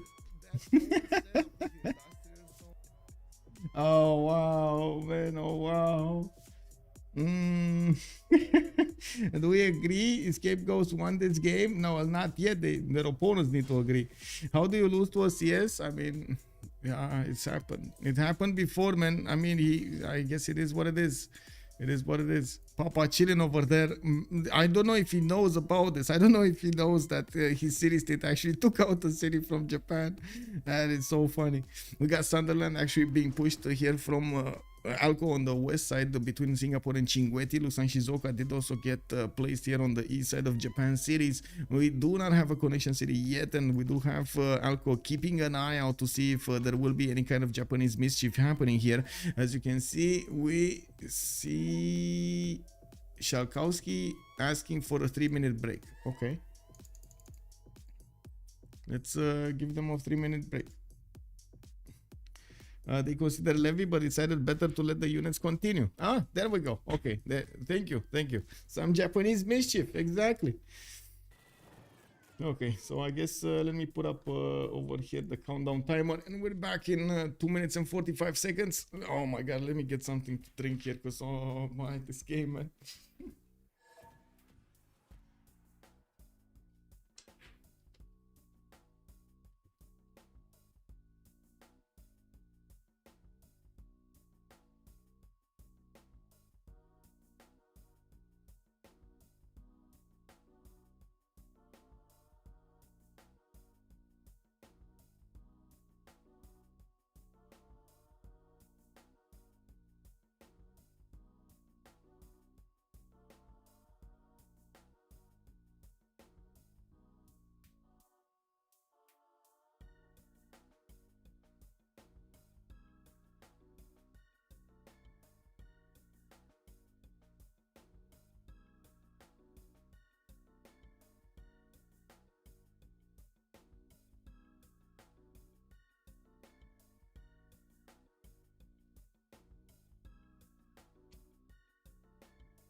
Wow. I'm back right on time. Yay. But they're not.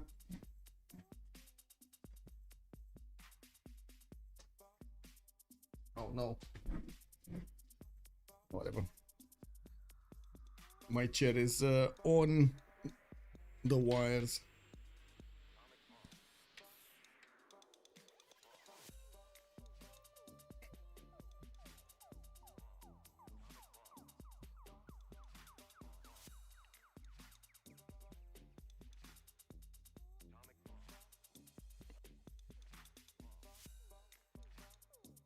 You see me reflect on my computer. Wow, nice. Yeah.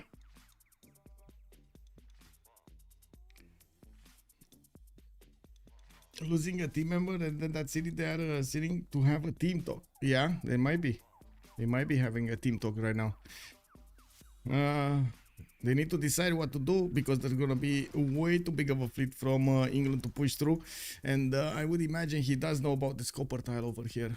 Yeah, he does know. He does know. He doesn't know it yet that will actually allow him to get his cities there. But I do have to point out Victoria's ability to actually use red coats, and this is another continent. Yeah, that's a big of a problem. You see, he's getting his swordsman out with his fleet into the water. If he starts hard building a lot of these, like pre-building a lot of these, I should say, and goes for red coats, he's gonna do quite a bit of damage over here against his opponent. Those red coats are insane when they do manage to get into their opponent's borders on another continent. We do see them very rarely because, again, like situationally, they do get into that very, very rarely. We got the Forbidden City coming out from Pasacarte, and I do see PAPACHILLIN is definitely going to supplement the culture he's going to get for the theater square, building up more libraries and getting more theater squares, finally getting a holy site here, and I do believe we did have a religion. The city of Kitty actually did get the religion. What was it? Jesuit? No, that was Phoenicia, right? Zen meditation with Defender of the Faith. He's getting an extra +3 on all of his units. That's going to help him defend much easier, while we did have Persia going for Jesuit education and stewardship. He's getting the extra 2 science from the campus, extra 2 gold from his commercials, and of course the ability to use that faith per turn of 32. Actually, that's pretty big. Oh my god, I mean, they're not stopping their opponents right now. They're not stopping. They are not stopping Papa, and they're not stopping Alco from simming, and they are definitely simming harder than their opponents at the moment. What's the production on PAPACHILLIN? 256. It's better than Sewi's 235, but we didn't really have him with the setup done, right? He doesn't have a single industrial zone around his territory. He didn't get his aqueducts, but he didn't actually get the industrial zones next to. Interesting. Oh, wait, he does have an industrial zone. It's a +1. Okay.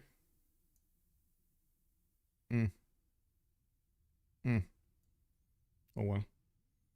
Did he kill all of, oh, wait a second. I just realized he killed all of the tiles from Etemenanki. Wow. Like he has only like 1, 2, 3, 4, 5. Yeah, that's it. 5 tiles. 73 production capital, and Passagarde is 61. Okay, still better.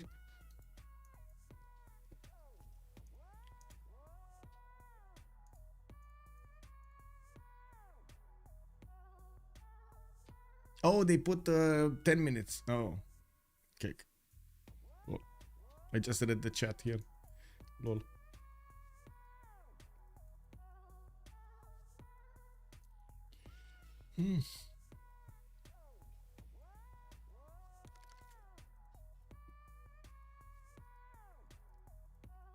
Oh, did you guys see the movie and the video I did on YouTube, by the way? If you take a look at, how to say, or if you want to know about City Skylines 2, you can check out this video over here. I did a few tips and tricks, and of course also the intro for the release of the video and the information, what happened over there with the release and the updates they're doing and so on and so forth. It's all in one video. I wanted to pack everything I could in that one video. Everything you need to know. Bam!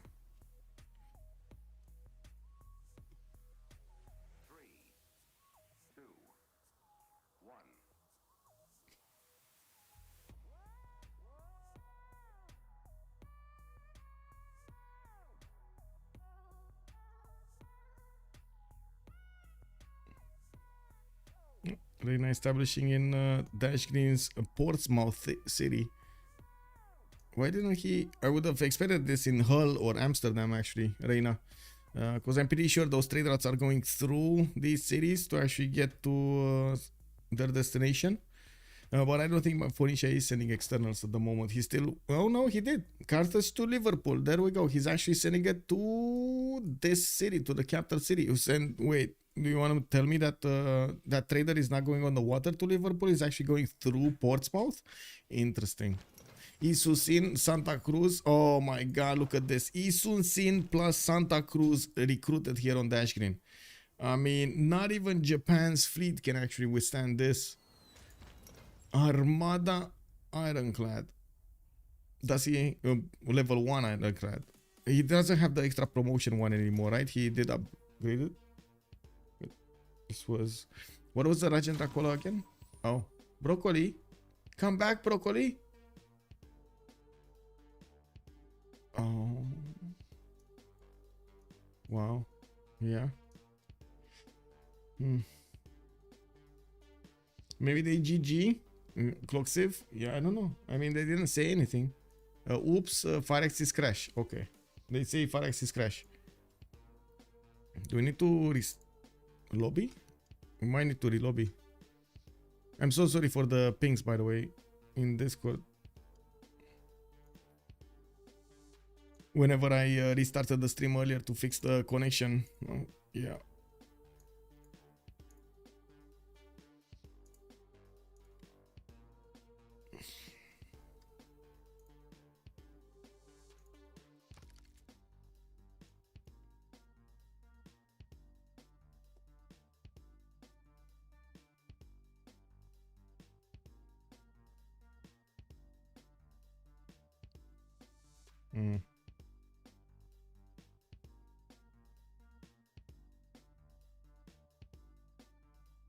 Well, this is taking quite a bit of time to get back in. We're at minute 30 and this is when we should have started kick.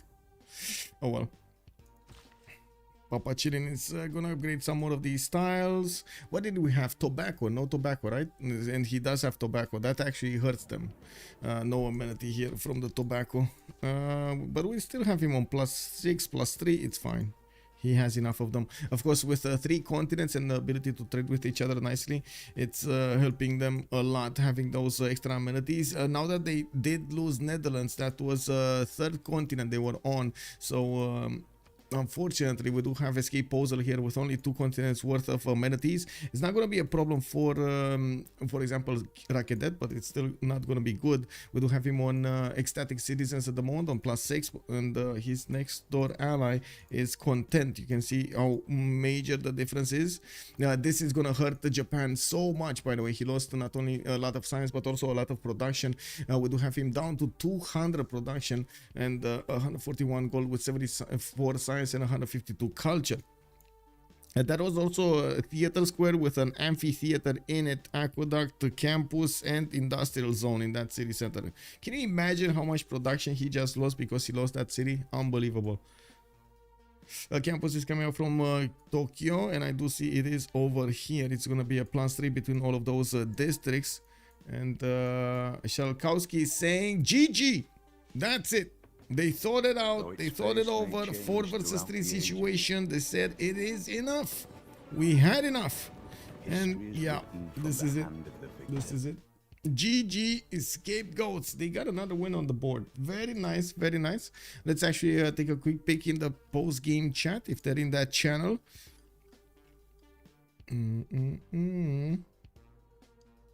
What do we have here? Where are they? Oh, post-game. There we go. I think I need to switch my settings. Yes, I do.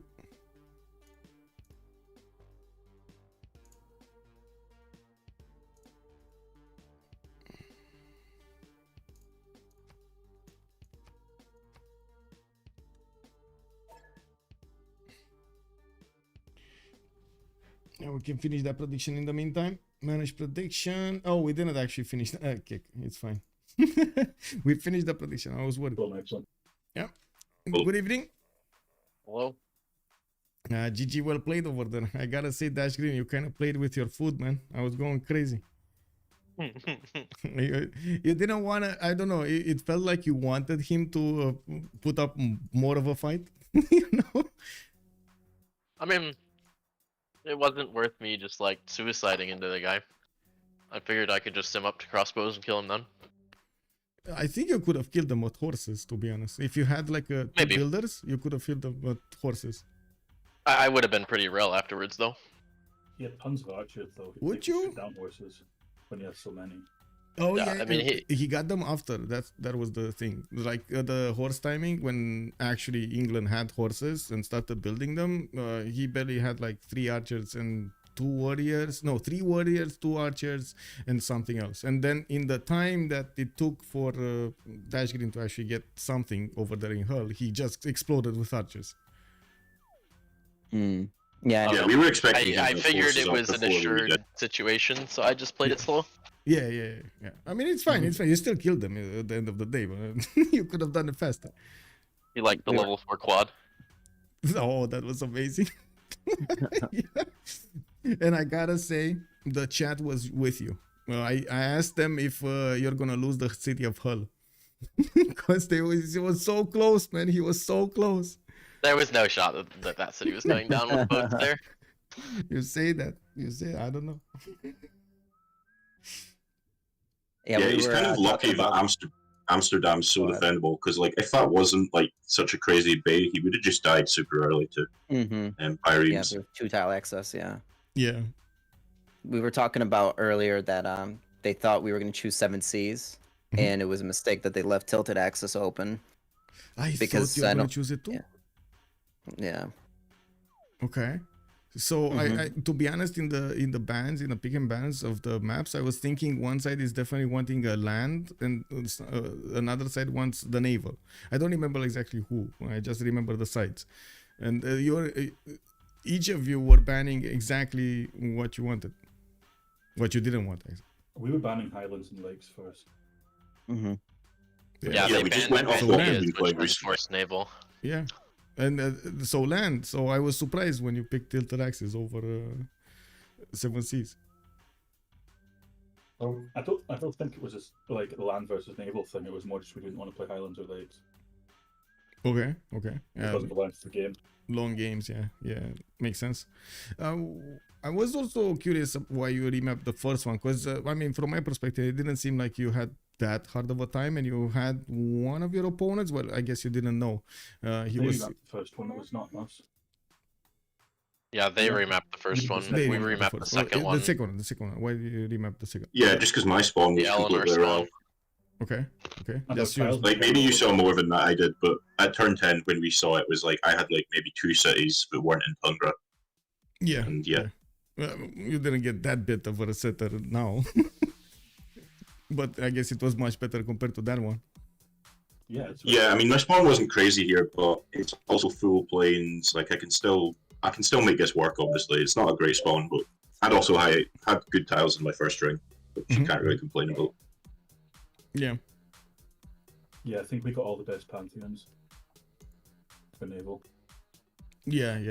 God of War and Plunder and God of the Sea. And you didn't get tides, but I guess Japan is fine. Hmm.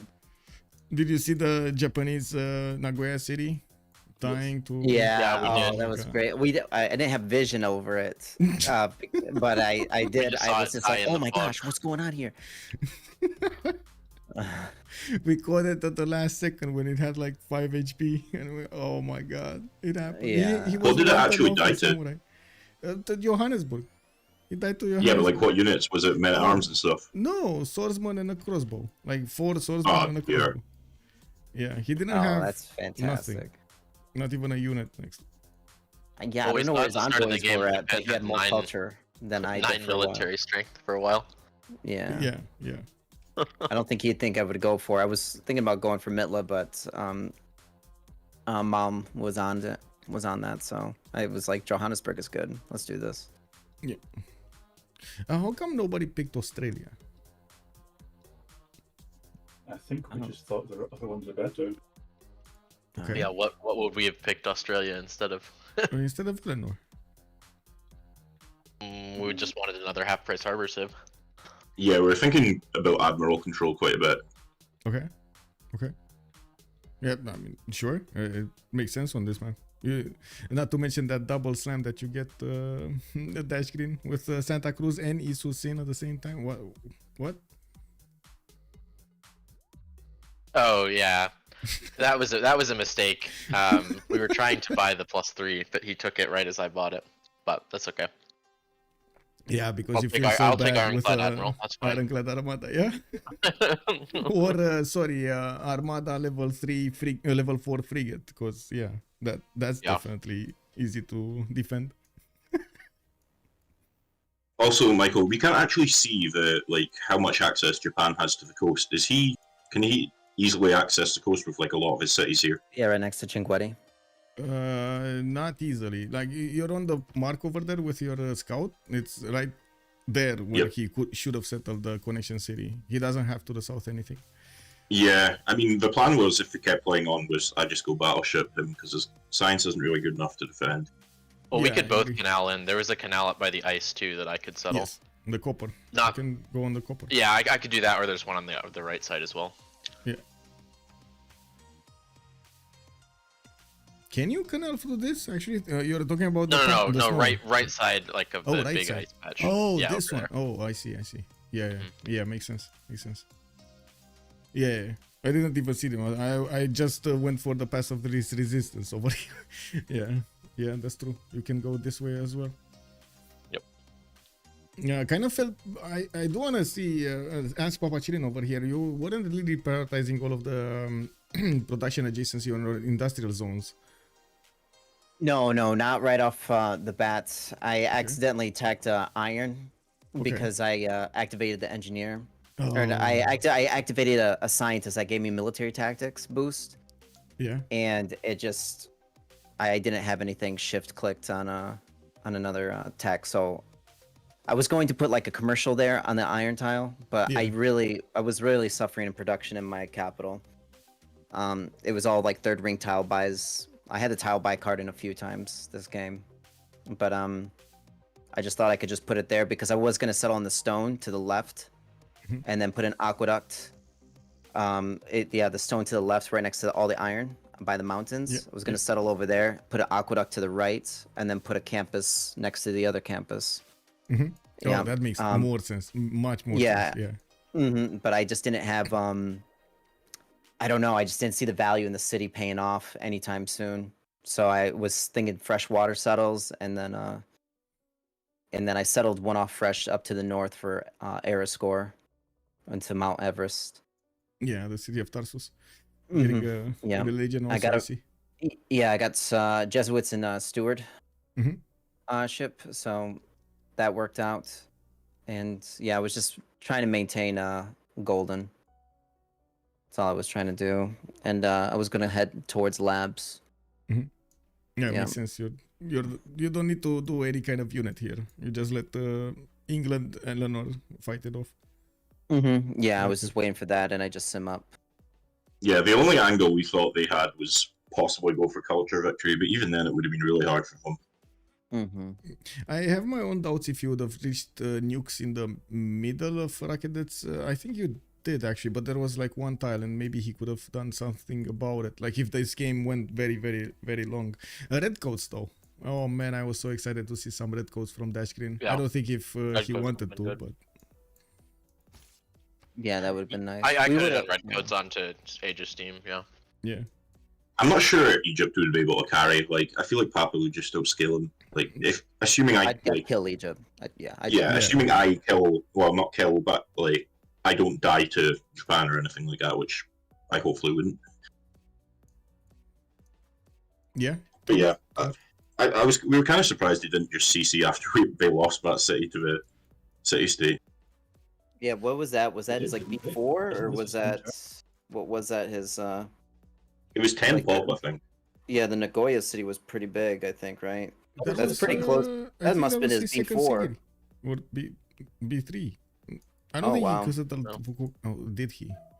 Oh no, he did. That's Tokyo, wild. Kyoto, and Fukuoka. Yeah, that was before. You're right. That is. Oh, before. he has the Thai pantheon. I see. Okay. Okay. Yeah. He was doing the science right now. He was getting all of the campuses coming out from his cities, but he did choose to go with theater squares first for the culture. Interesting. Papa's also like 8 techs ahead of him. That's the problem. Yeah. Yeah. Yeah, and I feel like by the time we get and to Alco's doing square rigging right now, and I'm 3 turns away from square rigging, so I think it was good. Like industrialization was just turn 65, turn 66. You already had a lot more production. Even before he lost that amazing industrial zone that he had a +8 industrial zone in that city he lost. Oh man. Wow. Yeah, you are still making more production than him. I don't know how much. You're at 256 right now, and he is on 200 with the loss of a city. So he would have probably been 230 or something. Nice.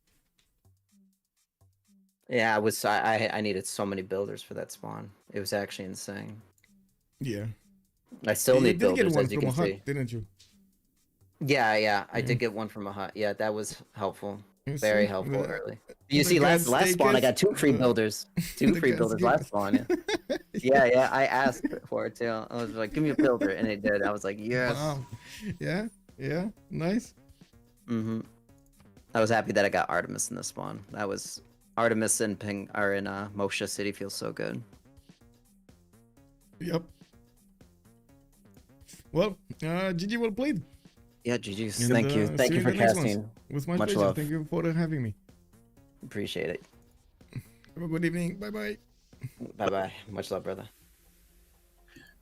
So there we have it. We heard from one team actually. We heard from Scapegoats what were the challenges throughout the game. Also some of the things that we didn't actually notice ourselves, little tiny details on the players that they were confronting with, the challenges of the spawns. We did have Scapegoats managing to win against Escape Posel with a CC at turn 63 after they did manage to take out one of their opponents, Wilhelmina.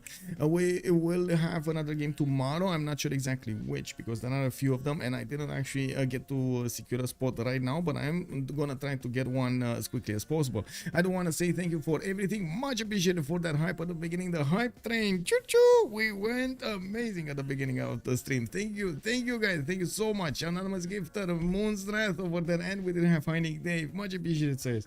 I do also want to say thank you so much for everything on YouTube over there. I do hope you're gonna click a like on this video, and I do hope you're also gonna share it around. Get a comment down if you do see anything over here in the games, or you want to ask me something. I do want to say my schedule is up on my Discord usually, and I do try as much as possible to get the announcements for the game quite a few hours, or of course even days before. On YouTube though, I did encounter some problems setting up the schedule for the stream much longer than one day. It kind of messed up all of the schedule. I don't know what happened over there, and I'm a bit wary of doing it again. So I'm sorry. I'm gonna try to test it out and see how it works. Thank you so much for everything. Much appreciated, and let's see each other in the next streams. Have a good evening in the meantime. Don't forget to click that that subscribe and the follow button, and I do hope you're gonna enjoy your time with me on the next streams also. Bye.